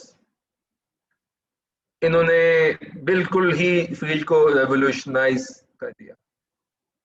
इससे पहले तक लोग आइंस्टाइन की इक्वेशन लेके, डिफरेंशियल इक्वेशन लेके उनसे खेलने की कोशिश करते थे। अब आइंस्टाइन की इक्वेशन जो है उनमें कंफ्यूजन के बहुत ही ज्यादा चांसेस हैं। उसकी कई वजूहात हैं। एक तो वजह उसकी ये है कि वो जनरल कोऑर्डिनेट इनवेरिएंट है, किसी भी कोऑर्डिनेट सिस्टम में आप वो लिख सकते हैं। तो आप एक इफेक्ट निकालते हैं, आप समझते हैं कि आपने एक नया इफेक्ट ढूंढा, पता चलता है कि वो तो आपने कोऑर्डिनेट सिस्टम ही ऐसा चूज किया था कि वो आपको आर्टिफिशियली वो इफेक्ट फील हो रहा है। मैं बिल्कुल normal space time, normal physics जहां आसपास कोई ग्रेविटी भी ना हो, उसमें मैं एक अजीबोगरीब कोऑर्डिनेट्स चूज करके मैं उसमें से रिजल्ट निकाल सकता हूँ। तो वो कंफ्यूजन थी। दूसरा ये कि सॉल्व करना बहुत बहुत मुश्किल था, तो उनसे कोई रिजल्ट निकाला ही कैसे जाए। रॉजर पेनरोज ने इस पूरी चीज को रेवोल्यूशनाइज कर दिया। उन्होंने आइंस्टाइन इक्वेशंस के साथ डायरेक्ट डील करने के बजाय ग्लोबल मेथड्स इंट्रोड्यूस करवाए जनरल रिलेटिविटी में।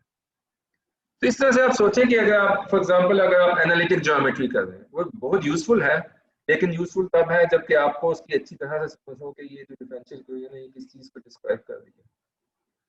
उसके मुकाबले में अगर आप सोच सकें in terms of Euclid's methods, वो जिस तरह से थ्योरम प्रूफ करता था in terms of lines, in terms of basically parallelism, और इस तरह के पोस्टुलेट जिनको आप इमेजिन कर सकें at a larger scale. Analytic geometry तो एक पॉइंट पे होती है, जबकि यूक्लिड्स के जो मेथड्स हैं they are extended over using lines. तो यही काम रॉजर पेनरोज जो है ग्रेविटी के अंदर लेके आए। और आप इंसान ये सोच सकता है कि ये काम मैथमेटिशियंस क्यों नहीं कर रहे थे। उसकी वजह ये है कि मैथमेटिशियन ये जो जनरल रिलेटिविटी है इसमें लॉरेंस ज्योमेट्री यूज होती है, लॉरेंसियन, जिसमें दो नुकात के दरमियान फासला 0 हो सकता है। अगर वो दोनों नुकात के बीच में लाइट जा सकती है तो वो फासला उनके बीच में 0 होगा, जो कि रेलेवेंट फासला है लॉरेंस ज्योमेट्री का। और अगर वो लाइट कोन से बाहर है तो वो फासला पॉजिटिव होगा, अगर लाइट कोन के अंदर है तो नेगेटिव होगा। this is not what mathematicians had ever studied, और इसकी कोई इंट्यूशन नहीं थी कि इस तरह की ज्योमेट्री से कैसे डील किया जाए। रॉजर पेनरोज ने इसको पहली दफा स्टडी किया, इसके मुतालिक इंट्यूशंस बनाई और एक तरह से इस ज्योमेट्री को प्रॉपर ज्योमेट्री की फॉर्म रॉजर पेनरोज ने दी। और उन्होंने 1965 में ये सिंगुलैरिटी थ्योरम दिया, जिसने क्लैरिफाई किया कि सिंगुलैरिटी, पहली बात तो ये कि उन्होंने क्लैरिफाई किया कि सिंगुलैरिटी का मतलब ही क्या है।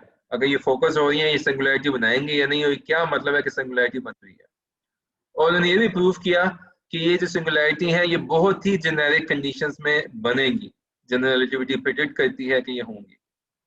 कंफर्म नहीं है क्योंकि स्टिल देयर आर कंडीशंस, हो सकता है कि आखिरी फॉर्म ऑफ कोलैप्स में वो कंडीशंस वायलेट हो जाती हों, मगर लग यही रहा है कि ये जनरल रिलेटिविटी की एक प्रेडिक्शन है। और जो हमारी अब ऑब्जर्वेशंस मिल रही हैं एस्ट्रोफिजिक्स से, वो भी बता रही है कि एटलीस्ट अगर फाइनल सिंगुलैरिटी नहीं बनती, ये पूरा प्रोसेस ही जो है it has some element of truth, a huge element of truth, it is in the right direction, हमें कुछ ना कुछ ये बता रहा है स्पेस टाइम के बारे में। मैं आपको एक एग्जांपल दूं कि किस किस्म की, ये वो तो नहीं है कि जो उन्होंने सिंगुलैरिटी थ्योरम में ग्लोबल मेथड्स यूज किए, वो तो बहुत ही शानदार मेथड थे, लेकिन मैं अभी वो आपको एक्सप्लेन नहीं कर सकूंगा। ये शायद मैं आपको बता दूं, ये है पेनरोस डायग्राम। ये है पूरी की पूरी स्पेस टाइम को एक छोटे से पेज पे के ऊपर बना के उसके मतलब कंक्लूजन्स निकालना। तो ये जो डायग्राम है ये है फ्लैट स्पेस की, जब आपके पास कोई मैटर कोई कुछ नहीं है और आप सिर्फ डील कर रहे हैं एम्प्टी स्पेस से, जिसे हम कहते हैं मिन्काउस्की स्पेस। उसमें इसमें ये क्या चीजें हैं, इसमें ये जो है this is called light like past infinity, this is light like future infinity. Similarly, ये light like past infinity और ये light like future infinity, और this is called time like past infinity and this is time like future infinity। इस diagram की खुसूसियत ये है, उन्होंने ये तरीका बताया कि किसी भी स्पेस टाइम से ये कैसे बनानी है। खुसूसियत ये है कि इसमें लाइट अभी भी, जैसे आपके पास मैंने पिछले आपको ज्योमेट्री दिखाई श्वार्ट्ज़फेल्ड की जिसमें लाइट कोन टिल्ट हो गई थी, इसमें कोई टिल्ट नहीं होगी, लाइट कोन इसमें अभी भी 45 पे चलेगी। तो आप बता सकते हैं कि लाइट किधर को जाएगी, आपने कोई इक्वेशन सॉल्व नहीं करनी, आपको पता है कि लाइट किधर को जाएगी। तो लाइट 45 पे जा रही है तो लाइट कोन्स अभी भी 45 पे बनेगी। और इस वजह से आप देख लें कि ये डायमंड शेप है, तो ये लाइट लाइक पास्ट इन्फिनिटी का मतलब है कि लाइट यहाँ से निकलेगी और ये फ्यूचर इन्फिनिटी पे हिट कर जाएगी, यहाँ से निकलेगी और फ्यूचर को हिट कर जाएगी। मगर ये जो पॉइंट्स हैं, ये जो आपने यहाँ फाइनाइट बना दी हैं, ये असल में आप खींच के इनको लाए इन्फिनिटी से वापस, तो these are in a sense at infinity. तो ये बिल्कुल रिमोट पास से आ रही है और रिमोट फ्यूचर में जा रही है, ये कोई एंड पॉइंट्स नहीं है, दीज आर लाइक इन्फिनिटीज। और जो पार्टिकल्स हैं उन्होंने लाइट कोन के अंदर चलना है, तो यहाँ भी लाइट कोन ऐसे बन रही है 45 पे, तो पार्टिकल ऐसे जाएंगे, ये पार्टिकल्स के पास होंगे, उनकी जियोडेसिक्स होंगी इस तरह की। अगर मैं ज्यादा इधर को जाना चाहूँ तो मुझे लाइट कोन के अंदर से ही वापस आना पड़ेगा। तो इसका नतीजा क्या होगा कि पार्टिकल्स कभी भी इन बाउंड्रीज को हिट नहीं करेंगे, वो इस पॉइंट से निकलेंगे और इस पॉइंट पे जाएंगे। तो ये जो है ये पार्टिकल्स की पास्ट इंफिनिटी है।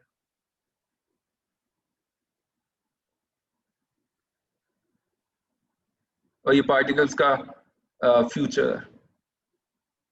और इस तरह से आप बता सकते हैं कि क्या क्या यहाँ पे हो सकता है और क्या नहीं हो सकता।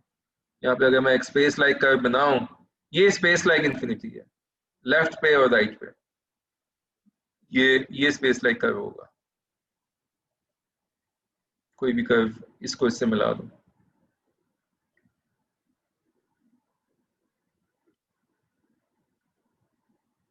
तो अब सिंगुलैरिटी थ्योरम्स में जो उनका पहला थ्योरम था रॉजर पेनरोस का, उसमें उन्होंने क्या किया, उनमें क्या कंडीशंस थी, उसमें एक तो सिमेट्री कोई नहीं थी, और दूसरे के जो रे चौधरी की कंडीशन थी स्ट्रॉन्ग एनर्जी कंडीशन के प्रेशर एक हद से ज़्यादा नहीं होना चाहिए, उसको भी बहुत रिलैक्स किया गया।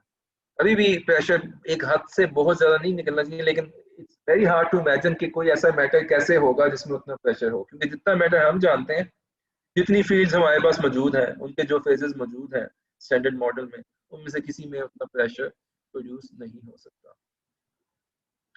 तो there was much less severe condition on pressure, लेकिन गोल इनका यही था कि सारी कंडीशंस हटा दी जाए।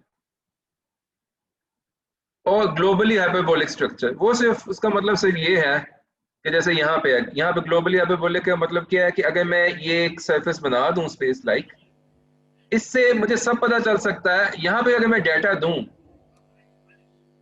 यहाँ से इन्फ्लुएंस जो है वो हर तरफ जा सकते हैं। They can cover the whole space time. तो जो पूरी स्पेस टाइम है उसका हिसाब लगाया जा सकता है किसी एक इंस्टेंट के ऊपर बता के कि अभी क्या हो रहा है। और ये आपको जाहिर है ये चीज आप एक्सपेक्ट करते हैं कि यूनिवर्स में ये होना चाहिए कि आपके पास फ्यूचर प्रेडिक्ट करने की सलाहियत होनी चाहिए अगर आपके पास अभी डाटा मौजूद हो। तो ये इतनी कोई खास सख्त कंडीशन स्पेशली मिन्कोस्की स्पेस में तो ये जाहिर है ये फॉलो हो रही है। इतनी खास सख्त कंडीशन ये नहीं थी, मगर कोशिश अभी भी ये है, इनको मजीद रिलैक्स भी किया गया और कोई सिमेट्री नहीं थी। एक अलबत्ता चीज थी ट्रैप सरफेस। ट्रैप सरफेस क्या है कि अगर आपके पास आप कोई स्फीयर बनाए, यहाँ पे मैंने स्फीयर की एक डायमेंशन कम कर दिया, इसको सर्कल बना दिया और ये टाइम डायरेक्शन है। अगर ऐसा हो जैसा कि फॉर एग्जांपल अगर आप देखें कि मैं अगर किसी मैटर को श्वार्ज़फेल्ड रेडियस के अंदर घुसा दूं, जुपिटर को श्रिंक करके उसके श्वार्ज़फेल्ड के अंदर ले जाऊं, तो वहां पे ट्रैप सरफेस बन जाएगी। वहां पे क्या होगा कि लाइट रे जैसा कि अभी हमने डिस्कस किया था टिप हो जाएंगी लाइट कोन्स, तो दोनों रेज अंदर को कन्वर्ज हो रही होंगी। तो then use of Ray Chaudhury's equation and the global methods of Roger Penrose, they told us कि तब कोई ना कोई ऐसी जियोडेसिक्स होंगी जो कि सडनली स्टॉप हो जाएंगी। सडनली स्टॉप का मतलब है कि एक तो ये है ना, ये जियोडेसिक है रेड कलर की, ये पास्ट इंफिनिटी से आके फ्यूचर इंफिनिटी पे जा रही है। अगर आप इसमें से कोई बंदे हैं, आपके पास एक घड़ी है, वो घड़ी हमेशा चलती रहेगी। But he found कि one of this will stop somewhere. आप इस तरह के बता ही नहीं सकेंगे कि इसके बाद क्या हुआ। तो अगर वो किसी बंदे को किसी पार्टिकल को डिस्क्राइब कर रही है तो there is nothing after that. अब इसका मतलब क्या है? There are different point of view. Some people say कि इसका मतलब ये है कि ये आइंस्टाइन की थ्योरी इनकम्प्लीट है क्योंकि इसमें इस किस्म की इंफिनिटी या इस किस्म की चीज आई है कि जहां आप नहीं बता सकते कि आगे क्या होगा। हॉकिंग इसको और तरह से देखते हैं। हॉकिंग कहते हैं इसका मतलब है कि just it's a boundary of time, कि टाइम खत्म हो जाता है, कि बस वो टाइम खत्म हो गया, दैट्स द एंड। यही हिस्ट्री थी उस ऑब्जेक्ट की, बस खत्म। तो ये उनका इसके बारे में नजरिया। तो ये एक नेसेसरी कंडीशन। अब रे चौधरी वाली बात नहीं है कि वो सिर्फ वहां पे कंसंट्रेशन हो रही है। नेसेसरी कंडीशन है कि आपकी जियोडेसिक स्टॉप हो गई, आपको नहीं पता कि आगे क्या होगा, आपके पास एक सिंगुलैरिटी आ गई। तो एक तरह से आपके पास स्पेस टाइम में एक होल आ गया। तो ये एक बहुत ही डीप रिजल्ट है। ये रिजल्ट क्या कह रहा है कि आइंस्टाइन की theory, which is a very very well tested, very well founded theory, जिसके ऊपर हम सबका बिलीव है कि it does correspond to reality, उसकी प्रेडिक्शन ये है कि स्पेस टाइम में होल्स हैं जहां पे जाके जियोडेसिक्स बंद हो जाती हैं। तो space time has punctures. So what does it mean? So it has revealed a very fundamental aspect of space time, or at least of Einstein's theory. और दूसरा ये था कि अगर आपने ये छोड़ने हैं तो then you have to accept this, which is total absurd. No one wants to deal with that. तो मैं आपको ये दिखा दूं कि अगर आप ये एक तरह से ये ब्लैक होल की जो ये एक तरह से ये इन्होंने बताया कि सिंगुलैरिटी बनेगी, ये बिल्कुल ये नहीं कहता था कि ब्लैक होल बनेगा, क्योंकि you don't know about event horizon. ये भी मैं अगले पेज पे आपको बताऊंगा।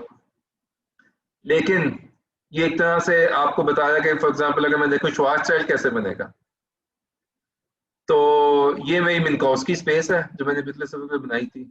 मैंने इसका लेफ्ट हैंड पार्ट नहीं बनाया क्योंकि r=0 में ले रहा हूँ यहाँ पे, तो ये बस उसका राइट हैंड का ही जो काउंटर पार्ट है वो लेफ्ट पे बनेगा। और ये पास से कोई मैटर आ रहा है, डस्ट क्लाउड है और ये कोलैप्स हो रहा है, कोलैप्स हो रहा है। फाइनली ये स्पेस टाइम जो स्ट्रक्चर मैंने बनाया है, अब आप देखें कि यहाँ पे क्या हो रहा है। ये पेनरोज डायग्राम है तो लाइट जो है वो 45 पे जाती है। जो लाइट यहां से चलती है, let me take, जो लाइट यहां से चलती है वो 45 पे जाएगी, इस सिंगुलैरिटी को टकराएगी, बाहर नहीं आ सकती, ये लाइट बाहर नहीं आ सकती। सिमिलरली ये जब मैटर अंदर चला गया, अब इसने लाइट कोन के अंदर आना है, इसके पास कोई रास्ता नहीं है एक्सेप्ट कि ये जाके सिंगुलैरिटी को हिट करेगा। So this is like a pictorial depiction, or actually this is like a mathematically rigorous translation of this kind of singularity theorem.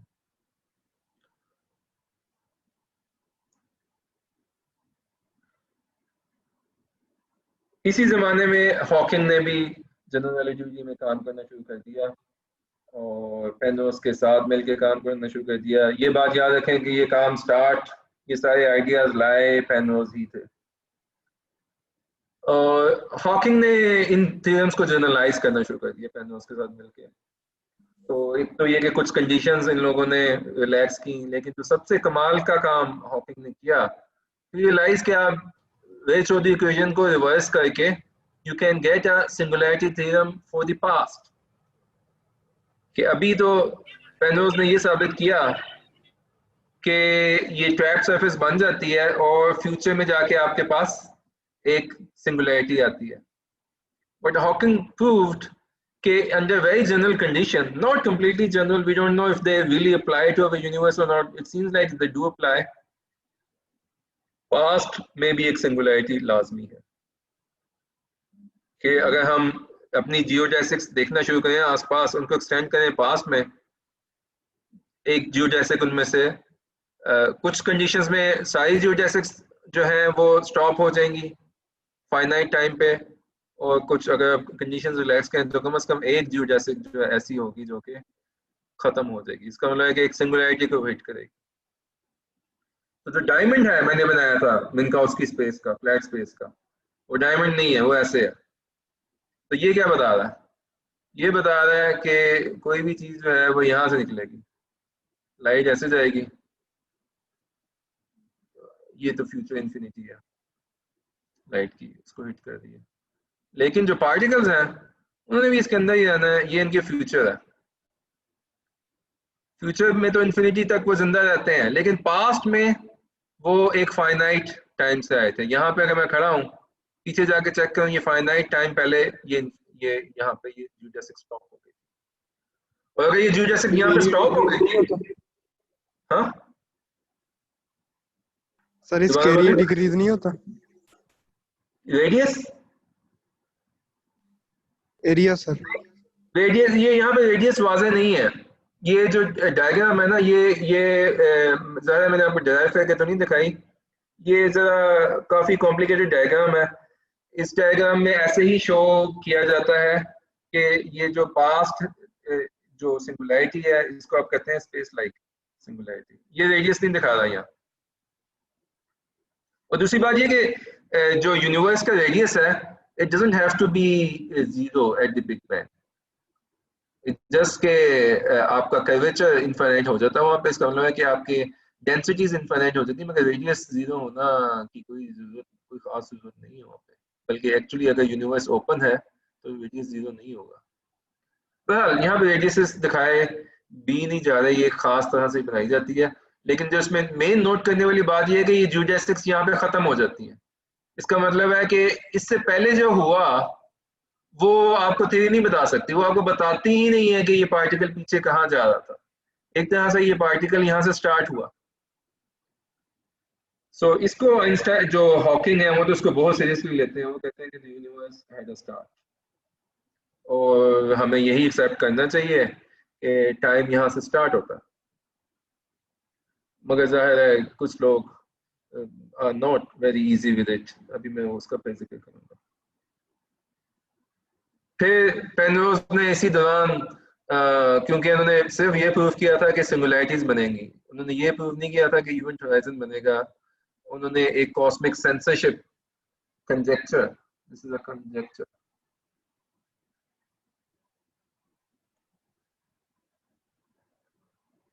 इसको प्रिसाइजली इन्होंने डिफाइन किया और उन्होंने कहा कि जब भी कोलैप्स होगा सिंगुलैरिटी तो बनेगी ही, लेकिन उसके आसपास इवेंट होराइजन भी बनेगा।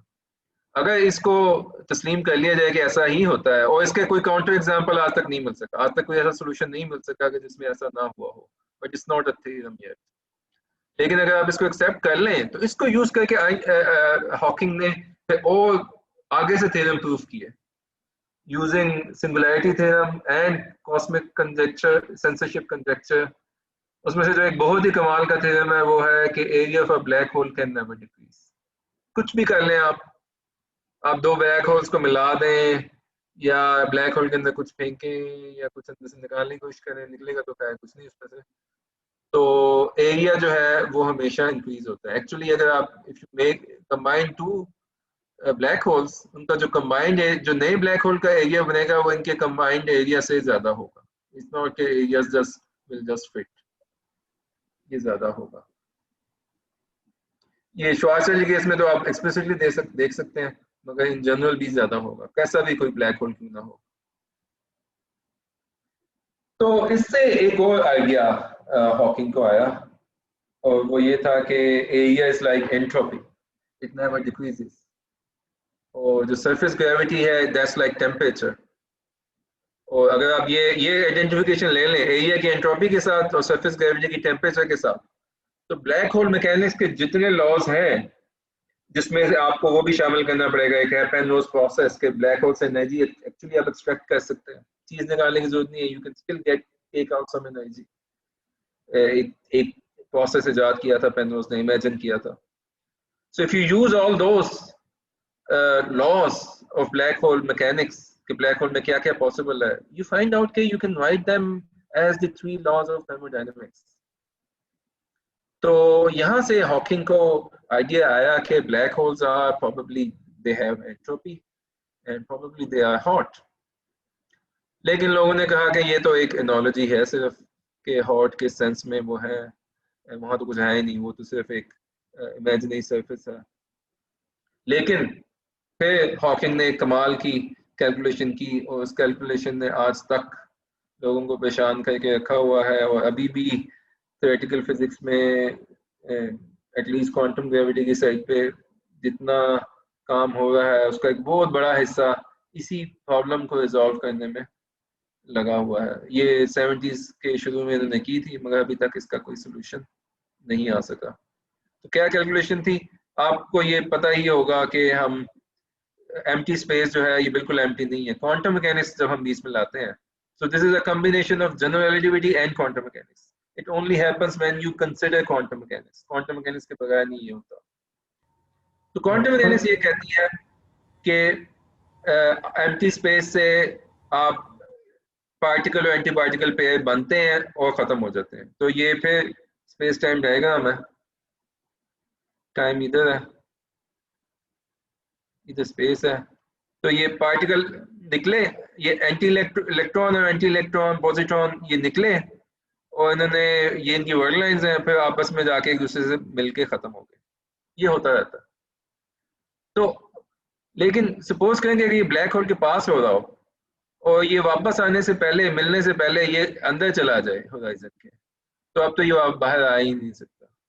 इस बंदे के पास अभी भी चांस है, तो ही this guy can go out, so this will be detected here. तो एक तरह से जो ब्लैक होल है वो वैक्यूम को पोलराइज कर देंगे। वो वैक्यूम में जो पॉजिट्रॉन और इलेक्ट्रॉन और इसी तरह के दूसरे एंटी पार्टिकल्स बनते हैं, उनको अलग-अलग कर देंगे, आधे अंदर ले जाएंगे, आधे बाहर फेंकना शुरू कर देंगे। So you will get a radiation. और जाहिर है आप एनर्जी वायलेट नहीं कर सकते, तो आप रेडिएशन ले रहे हैं तो आपको कुछ एनर्जी मिल रही है, तो वो एनर्जी ब्लैक होल के अंदर से डिटेक्ट होना शुरू हो जाती है, ब्लैक होल का मास कम होना शुरू हो जाता है। और हॉकिंग ने ये प्रूव किया कि ये जो रेडिएशन है this is completely thermal like a black body.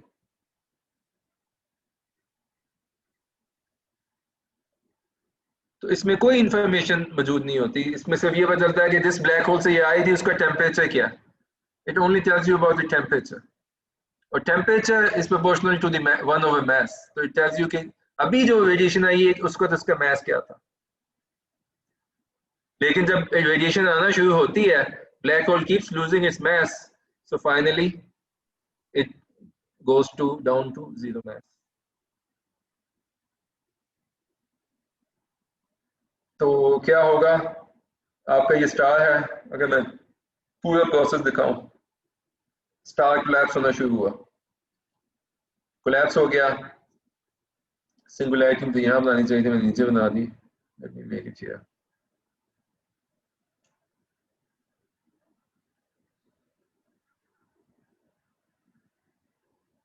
इसको मिटा दूं। हाँ, तो ये कोलैप्स हुआ स्टार, यहाँ पे ये इवेंट होराइजन बन गया, ये इवेंट होराइजन है।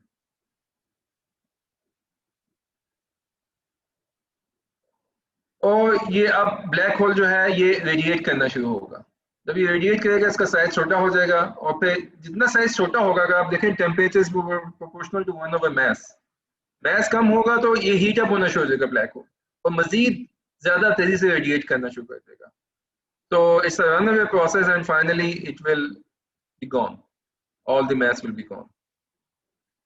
No one has done this calculation explicitly. All they have done is के radiation तो आएगी, मगर फिर उसके नतीजे में ब्लैक होल कैसे छोटा होगा वो कैलकुलेशन बहुत मुश्किल है। वो क्वांटम फील्ड थ्योरी और जनरल रिलेटिविटी को डायनामिकली एक साथ सॉल्व करना है। No one has been able to do it as yet.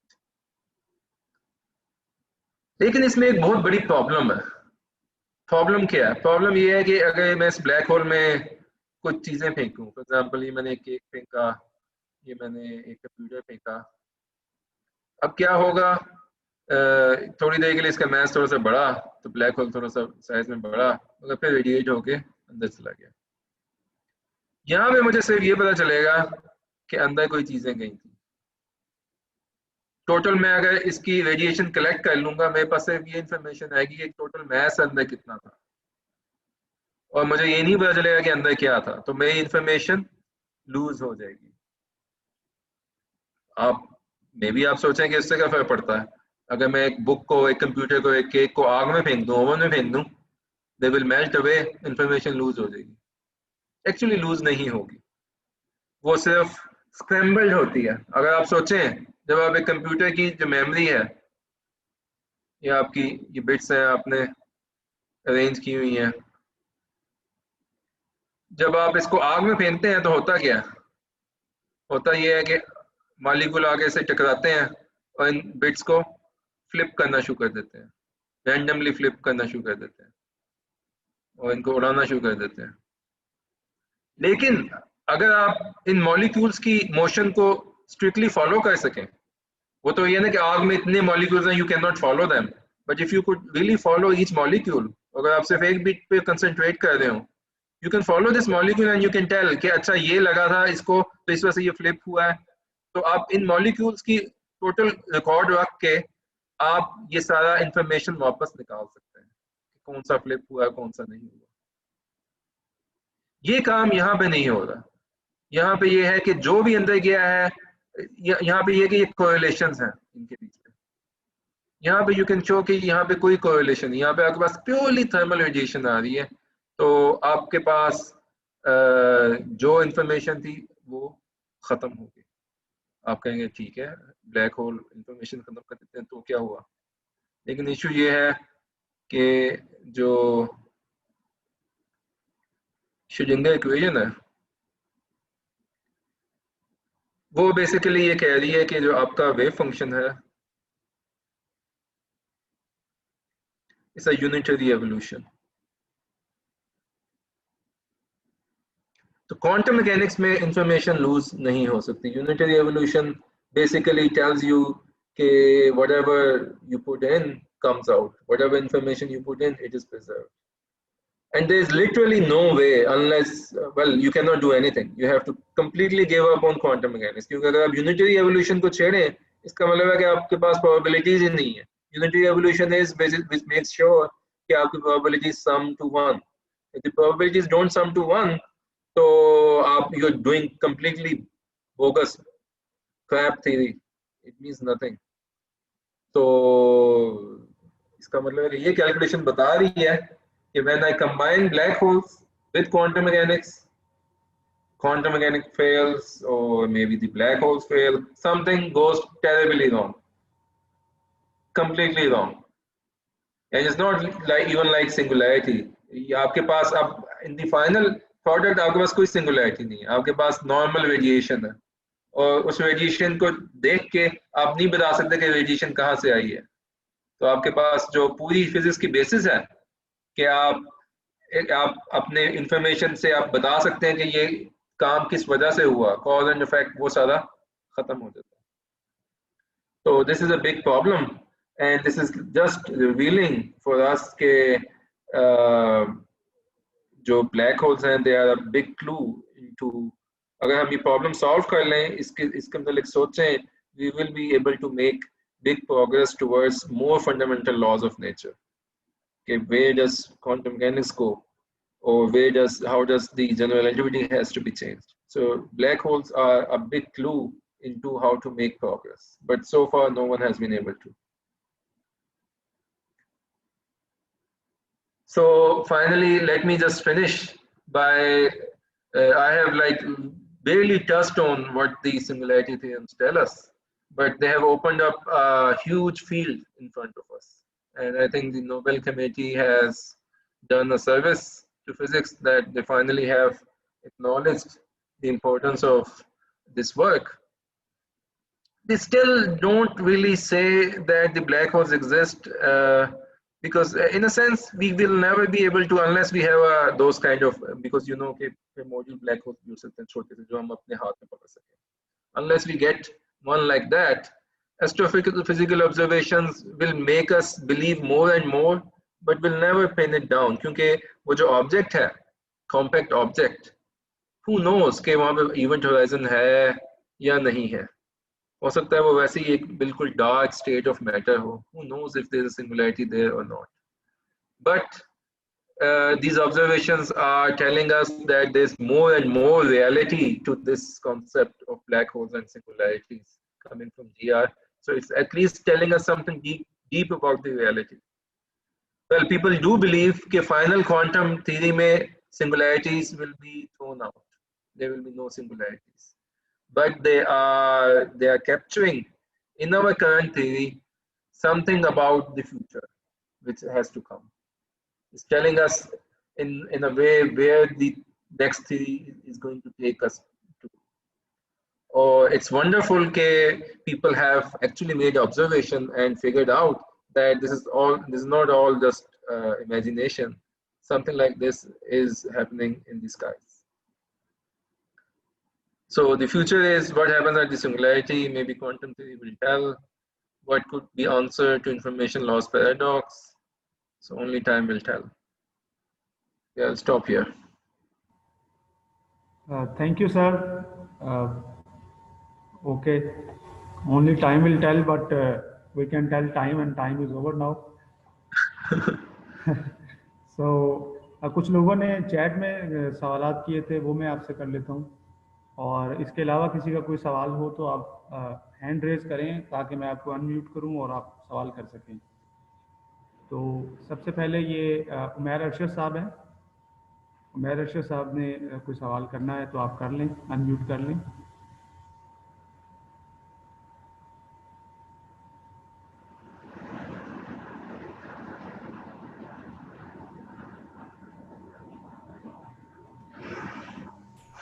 Assalamualaikum. My question is that how can we aim to know that how can we learn about black hole if they trap light, sir? Oh, well, for one thing is that there are theoretical methods.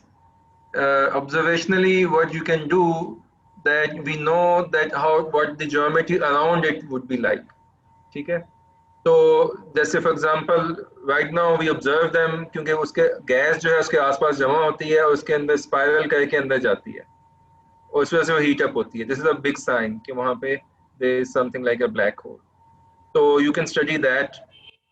और तो जो उसके around geometry है that tells us, क्योंकि वो अच्छी तरह से स्टडी थ्योरेटिकली हो चुकी है, तो अगर हम ऑब्जर्वेशनली देखें और उसी तरह के काम उसके आसपास हो रहे हो, देन वी एटलीस्ट नो कि यहाँ पे something approaching the event horizon exists. We cannot tell what's inside, that's by definition, मगर ये हमें पता चल सकता है कि जो बाहर हो रहा है वो वही है जो कि जनरल रिलेटिविटी की थ्योरी पे ट्रीट कर रही है। एक और इसका जो मेथड है वो है वो जो कि अभी ग्रेविटेशनल वेव्स के जरिए हो रहा है, वहां पे भी you can use general relativity and predict के अगर ब्लैक होल्स आपस में टकराएं तो किस किस्म की वेव्स पैदा होंगी। अब वो भी बिल्कुल कंक्लूसिव नहीं है, अगर बहुत कॉम्पैक्ट ऑब्जेक्ट भी टकराएं तो शायद वैसी ही वेव्स पैदा हो, लेकिन जैसा मैंने कहा कि कभी भी कंक्लूसिव ऑब्जर्वेशंस इसकी शायद ना हो अनलेस के हमारे हाथ में हो, लेकिन इसके आसपास जो होता है उसको ऑब्जर्व करके यू कैन लर्न ऑब्जर्वेशनली। दूसरा ये है कि थ्योरेटिकल मेथड्स हैं कि आप थ्योरी में इन ऑब्जेक्ट्स को टेम करना चाह रहे हैं। जी इमरान अनवर आप सवाल करें। Imran Anwar. Can you hear me now, everyone? Ji Ji, Babar, very nice talk as usual.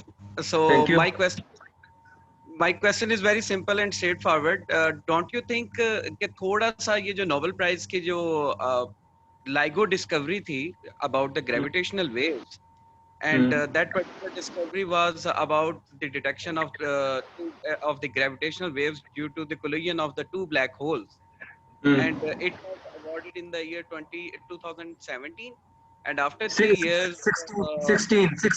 It was 16. They are awarding Roger Penrose the award of Nobel Prize award for proving that the mathematical proof that the black hole exists.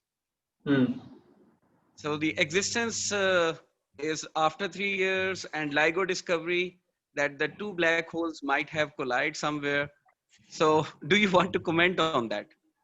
No, I think the thing is, like, the Nobel committee is very, very conservative. They don't give Nobel for anything theoretical, unless it is like observationally proved. So they just needed some time to build more confidence that the black holes exist. And as I said, if you notice, even now they haven't said that the other group has observed black holes. They have just said massive objects. And similarly, when they gave the Nobel for gravitational waves, they just said gravitational waves. They didn't say the black holes. So they're very extremely conservative and careful. I think they are hurting the theoretical physics, but that's how they go. And because of that, they missed Hawking as well. मेरे ख्याल में तो ये उसके बाद gravitational wave discovery के बाद they could have given it to Hawking. और मेरे ख्याल में कोई कोई ऐसा हुआ नहीं है पिछले में, except for this event horizon observation, जिसमें इन्होंने ब्लैक होल का एक बिल्कुल काइंड ऑफ इमेज ले लिया है पिछले साल। इससे शायद इनको थोड़ा सा वो मिली है एनकरेजमेंट कि they were able to give it. जी अरसलान आज़ाद आप सवाल करें।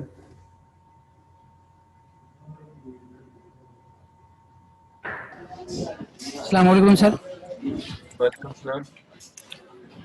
सर मेरा क्वेश्चन है हॉकिंग रेडिएशन के बारे में। ब्लैक होल के बारे में हम जानते हैं कि ये स्पेस टाइम फैब्रिक के ऐसे रीजन्स होते हैं जहाँ पे ग्रेविटी इन्फिनिट होती है, इवन लाइट भी वहाँ से एस्केप नहीं कर सकती। तो सर मुझे ये कंफ्यूजन थी कि हॉकिंग रेडिएशन किस तरह फिर आ जाती है बाहर। पहली बात ये कि ये थोड़ा सा आपके एक लफ्ज की तस्दीक कर दूं, वैसे तो आइडिया आपका ठीक था, ग्रेविटी इन्फिनिट नहीं होती, लेकिन रेडिएशन बाहर नहीं आ सकती। तो हॉकिंग रेडिएशन असल में अंदर से नहीं आती। जो अगर आप वो डायग्राम देखें, वो बाहर वैक्यूम जो है ना, उसको एक तरह से आप समझ लें कि जो ब्लैक होल के बाहर वैक्यूम है ना, उसको वो तोड़ रहा है, तो वो बाहर से आती है, उसके बिल्कुल सरफेस के बाहर से। तो आप समझ लें कि सरफेस गर्म है, सरफेस के थोड़ा सा बाहर देखें तो वो गर्म है, वहां से निकल रही है, अंदर से नहीं। अच्छा सर, ये अब चैट में कुछ सवाल हैं। तो एक सवाल है कि सेंटर ऑफ ब्लैक होल को कैसे डिफाइन करेंगे? सेंटर ऑफ ब्लैक होल मेरे ख्याल में सिंगुलैरिटी के बारे में सवाल है कि सेंटर में क्या है। सेंटर में मोस्टली सिंगुलैरिटी होती है। तो सिंगुलैरिटी यही है कि वहाँ पे जो आपकी वर्ल्ड लाइन है, अगर वो सिंगुलैरिटी को हिट करे तो वहाँ पे वो ख़त्म हो जाती है वर्ल्ड लाइन, उससे आगे you can not extend it. तो geometrically it's like a boundary over there. तो डिफाइन तो उसको नहीं कर सकते, डिफाइन उसको ऐसे ही कहते हैं कि वर्ल्ड लाइन वहाँ पे ख़त्म होगी। उसका फिजिकल मीनिंग क्या है, इट्स वेरी अनक्लियर कि क्या होगा अगर कोई समथिंग हिट्स देयर। तो इसी वजह से मैंने कहा था कि इसके दो जवाब हैं। कुछ लोग कहते हैं कि सिंगुलैरिटी जनरल रिलेटिविटी का आर्टिफैक्ट है, असल थ्योरी जो है क्वांटम थ्योरी इसमें ये नहीं होगी। अच्छा, एक सवाल किया गया कि ब्लैक होल और न्यूट्रॉन स्टार में क्या फ़र्क है? ये बहुत अच्छा सवाल है। न्यूट्रॉन स्टार में ये है कि इवेंट होराइजन नहीं है उसमें, वो उसको आपने उसके इवेंट होराइजन के अंदर क्रश नहीं किया, उसके शॉर्ट साइड रेडियस के अंदर क्रश नहीं किया, लेकिन दोनों बहुत डेंस हैं। इसी वजह से अगर न्यूट्रॉन स्टार है और एक जगह ब्लैक होल है, दोनों में डिफरेंशिएट करना एस्ट्रोफिजिकली काफी मुश्किल काम है। मुश्किल है कहना कि ये न्यूट्रॉन स्टार है या ब्लैक होल है, लेकिन हमारे पास कुछ लिमिट्स हैं। न्यूट्रॉन स्टार ये है कि वो कुछ खास साइंस भी देता है, जैसे वहाँ से जो है वो पल्सर वो घूम रहा होता है तो उसके अंदर से एक्सरे पल्सेस निकलती हैं, तो हम उससे बता सकते हैं कि न्यूट्रॉन स्टार है या नहीं है। और हमारे पास न्यूक्लियर फिजिक्स के थ्रू और वकील मेरे पास जी जी जी आप बात करें। हाँ, हमारे पास न्यूक्लियर फिजिक्स के थ्रू और क्वार्क ग्लूऑन प्लाज्मा की जो फिजिक्स है उसके थ्रू हमारे पास लिमिट्स है कि एक एक ऑब्जेक्ट को कितना कंप्रेस किया जा सकता है। एक लिमिट्स हैं कि बेसिकली वो ये कहती है कि 3 सोलर मैसेज से ऊपर न्यूट्रॉन स्टार नहीं हो सकता। तो 3 न्यूट्रॉन सोलर मैसेज से ऊपर कोई कॉम्पैक्ट ऑब्जेक्ट मिलता है जो कि बहुत छोटा है, तो फिर लोग कहते हैं कि ये शायद ब्लैक होल ही है, क्योंकि इतना बड़ा न्यूट्रॉन स्टार नहीं हो सकता। और ऑब्जर्वेशनली भी जो कि न्यूट्रॉन स्टार की एक निशानी है पल्सेस वो देता है, वो कोई आज तक 3 सोलर मैसेज से ऊपर मिला नहीं है। तो दिस गिव्स पीपल कॉन्फिडेंस कि ये हम न्यूट्रॉन स्टार से डील कर रहे हैं या ब्लैक होल से डील कर रहे हैं। और कुछ ऑब्जेक्ट हैं like centre of the Galaxy जिसमें बिलियंस ऑफ सोलर मैसेज हैं, तो people don't think it will be like a compact neutron star kind of an object, but it could be, as I said. जी खालिद कुरैशी साहब आप सवाल करें, unmute कर लें। खालिद कुरैशी। जी जी sir अभी जैसे कि पॉपुलर साइंस के हवाले से मैं कहूँगा कि उसमें आजकल ये बहुत आर्टिकल्स इस तरह के आ रहे हैं कि हम जो है स्पीड ऑफ लाइट से ज़्यादा, आइंस्टाइन ने ये नहीं कहा एग्जैक्टली कि आप स्पीड ऑफ लाइट से ज़्यादा ट्रैवल ही नहीं कर सकते। इसके ऊपर जैसे ईथन साहब हैं, एक फोर्ब्स में भी लिखते हैं, उन्होंने बाकायदा कि भाई किस तरह से एक अच्छे रॉकेट्स बनाए जा सकते हैं और किस तरह से स्पीड, इस तरह सेबाइन हॉजरफील्ड करके भी एक मोहतरमा एक बहुत बड़ी साइंटिस्ट है क्वांटम ग्रेविटी पे, तो उनका भी यही कहना है कि आइंस्टाइन हैज़ नेवर सेड कि you can not travel more than speed of light. तो नहीं, मैं आपको बता, मैं इसका जवाब आपको दे देता हूँ। मुझे नहीं मालूम आपने किन साइंसदानों का नाम लिया है। आइंस्टाइन की थ्योरी ये नहीं कहती कि कोई चीज स्पीड ऑफ लाइट से मूव नहीं कर सकती, मगर आइंस्टाइन की थ्योरी ये जरूर कहती है कि आप किसी चीज को जो स्पीड ऑफ लाइट से ज्यादा मूव ना कर रही हो अभी, उसको आप स्पीड ऑफ लाइट क्रॉस नहीं करवा सकते। ये कंफर्म आइंस्टाइन की थ्योरी की प्रेडिक्शन है। With in Einstein theory this can not happen. और अगर कोई चीज स्पीड ऑफ लाइट से ज्यादा तेज से मूव करती है, फिर वो स्पीड ऑफ लाइट से तेज ही मूव करेगी, वो उसको आप स्पीड ऑफ लाइट से नीचे नहीं ला सकते। ये आइंस्टाइन की थ्योरी कहती है। लेकिन अगर कोई चीज स्पीड ऑफ लाइट से ज्यादा तेजी से मूव करती हो, पैदा ही ऐसी हुई हो, तो उसकी वजह से, और वो हमारे साथ इंटरेक्ट करती हो हमारी वर्ल्ड के साथ, तो उसकी वजह से आप टाइम ट्रेवल क्रिएट कर सकते हैं, आप उसकी वजह से कॉज एंड इफेक्ट वायलेट कर सकते हैं, आप अपने पास में अपने दादाजी को मार सकते हैं। तो इस वजह से लोग उसको अलाउ नहीं करते। लेकिन ये बात कि हम ऐसी मशीन बना सकते हैं जो स्पीड ऑफ लाइट को क्रॉस कर जाए, this is just not possible. The only possibility in Einstein's theory is those wormholes kind of solutions, कि आपके पास कोई wormhole हो, यहाँ से आप सुराख में से घुसे और किसी और गैलेक्सी में निकल जाएं, that is possible, मगर मैं नहीं ख्याल कि वो आप बना सकते हैं, मगर कोई एग्जिस्ट करता हो तो वो बात। एक इंटरेस्टिंग पॉइंट ये आया था सर कि वो जब मैं ये पढ़ रहा था तो उसने लिखा हुआ था कि आइंस्टाइन ने एक बहुत ही, जब ये ब्लैक होल की बात की जा रही थी तो आइंस्टाइन ने कहा था कि भाई नेचर, और मुझे बड़ी अच्छी लगी वो बात कि nature always protects itself from catastrophes, और फिर वो ब्लैक होल को उसने पसंद नहीं किया इस आइडिया को। तो मैं ये कह रहा था कि ये जो इतनी बड़ी फिजिक्स डेवलप की गई ब्लैक होल की और ये सब कुछ, तो ये सारे के सारी चीजें अगर सिर्फ और सिर्फ स्पीड ऑफ लाइट, जैसे कि वहाँ पे सिंगुलैरिटी आ गई, वो भी तो नेचर, ऐसा तो नहीं कि जरूरी है कि उस चीज को बना ले और ये चीज समझ आ जाए हमें। क्या मैं समझ नहीं आपकी बात की, आखिरी आखिरी वाली बात की समझिए। मेरा ख्याल है कि डिस्कशंस को ना किया जाए क्योंकि सवाल काफ़ी हैं, तो हम अभी नेक्स्ट क्वेश्चन पर चलते हैं। समीउल्लाह साहब, आप सवाल करें। समीउल्लाह।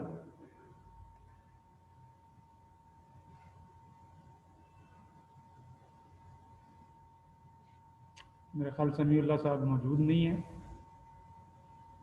आईफोन कोई है जी, आप सवाल करना चाहते हैं?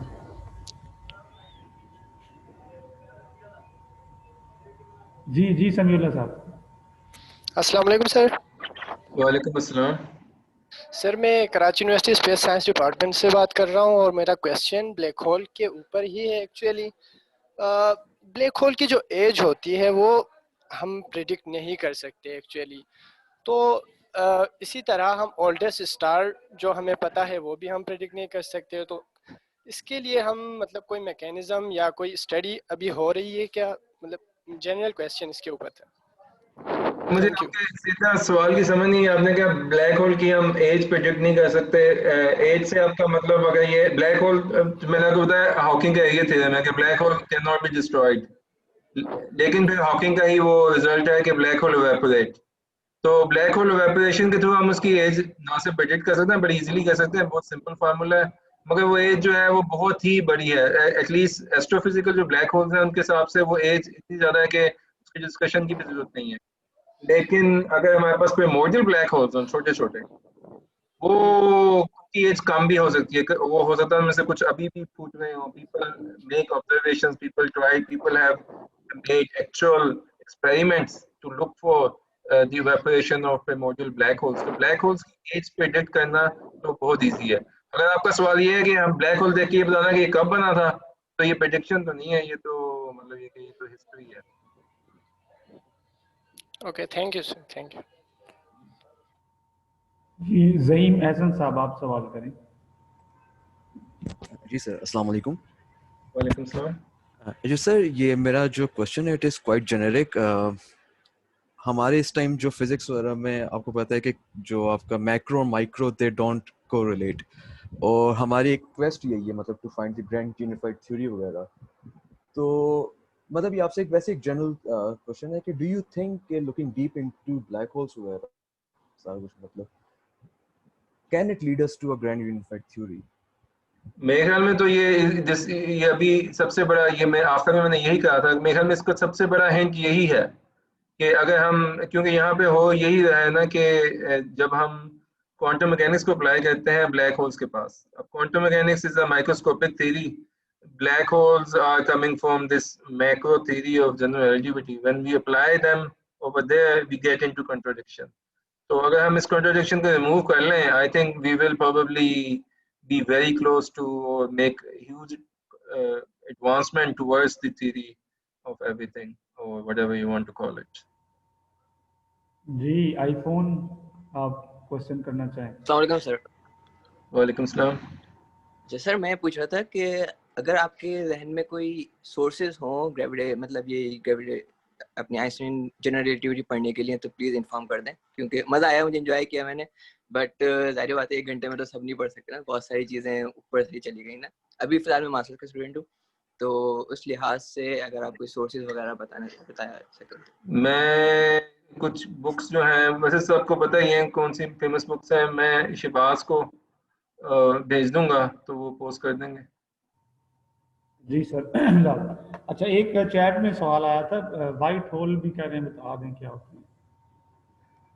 व्हाइट होल आप समझ लें कि टाइम रिवर्स्ड वर्जन है ब्लैक होल का।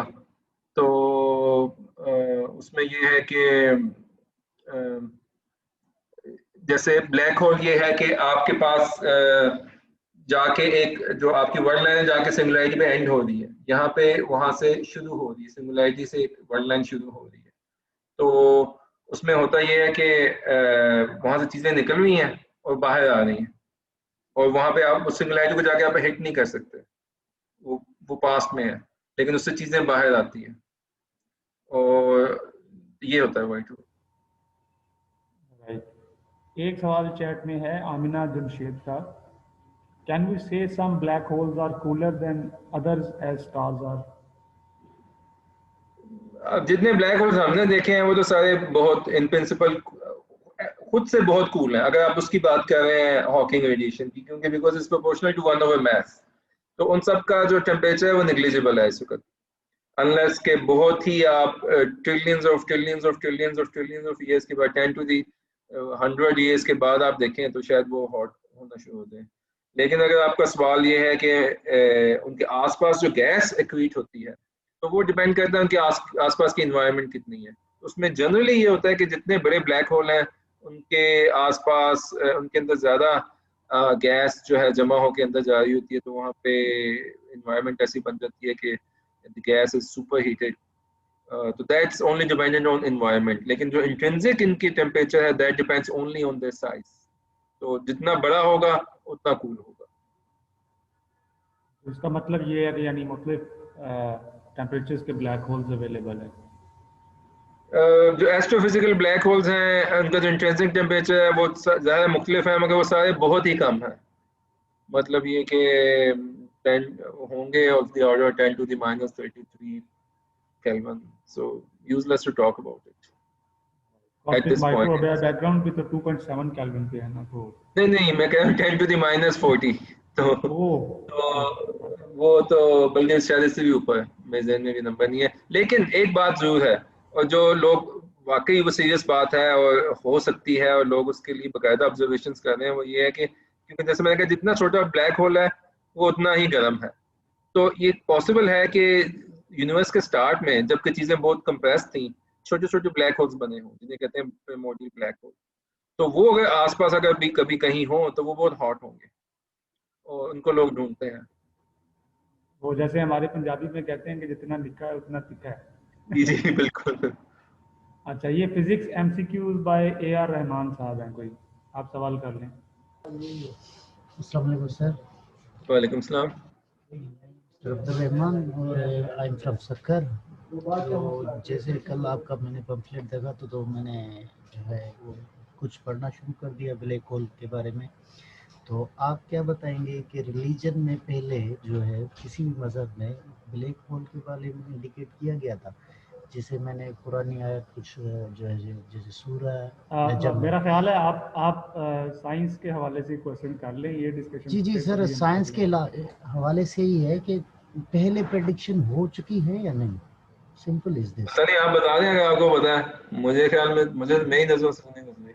मेरा ख्याल है साइंस और रिलीजन को अलग रखा जाए, क्योंकि ये चीज़ें वक्त के साथ साथ इंसान डिस्कवर हम अलग ही समझते हैं, मगर फॉर रेफरेंस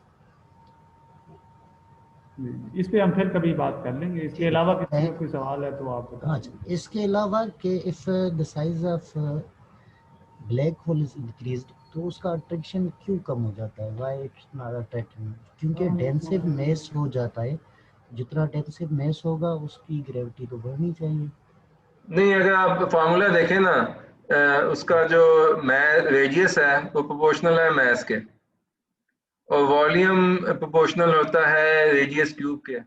तो जैसे जैसे रेडियस बढ़ता है ब्लैक होल का, उसका मैस कम स्पीड से बढ़ता है, उसका वॉल्यूम ज़्यादा स्पीड से बढ़ता है, तो वो लेस डेंस होता जाता है। जितना बड़ा ब्लैक होल है उतना लेस डेंस है, तो इसलिए वजह से उसकी सरफेस पे ग्रेविटी जो है उतनी कम होती है। ये नेमत साहब एक पूछ रहे हैं कि इंफॉर्मेशन लॉस कंसेप्ट को रिपीट कर दें, where Schrodinger equation has written. Repeat करना तो अब मुश्किल है, इस पे मेरे ख्याल में कभी एक पूरी टॉक ही अगर हो कभी किसी टाइम वक्त मिले, उसके बगैर तो बहुत मुश्किल है इसका समझाना। चलें सर, मेरा ख्याल टाइम भी हमारा 7 बज चुके हैं, पूरा हो गया। बहुत अच्छा लगा और मेरी उम्मीद से ज़्यादा अच्छी उर्दू आपने बोली, और ये मेरे लिए बड़ी एक नई बात थी। बहुत शुक्रिया आपका। और बहुत शुक्रिया आपका जी। इसको अब हम रिकॉर्ड करेंगे और यूट्यूब पे भी इसको रख देंगे, तो जो लोग इसमें शामिल नहीं हो सके या जो चले गए हैं वो इसको यूट्यूब पर भी देख सकेंगे। ठीक है, बहुत अच्छा, बहुत शुक्रिया। Thank you so much sir.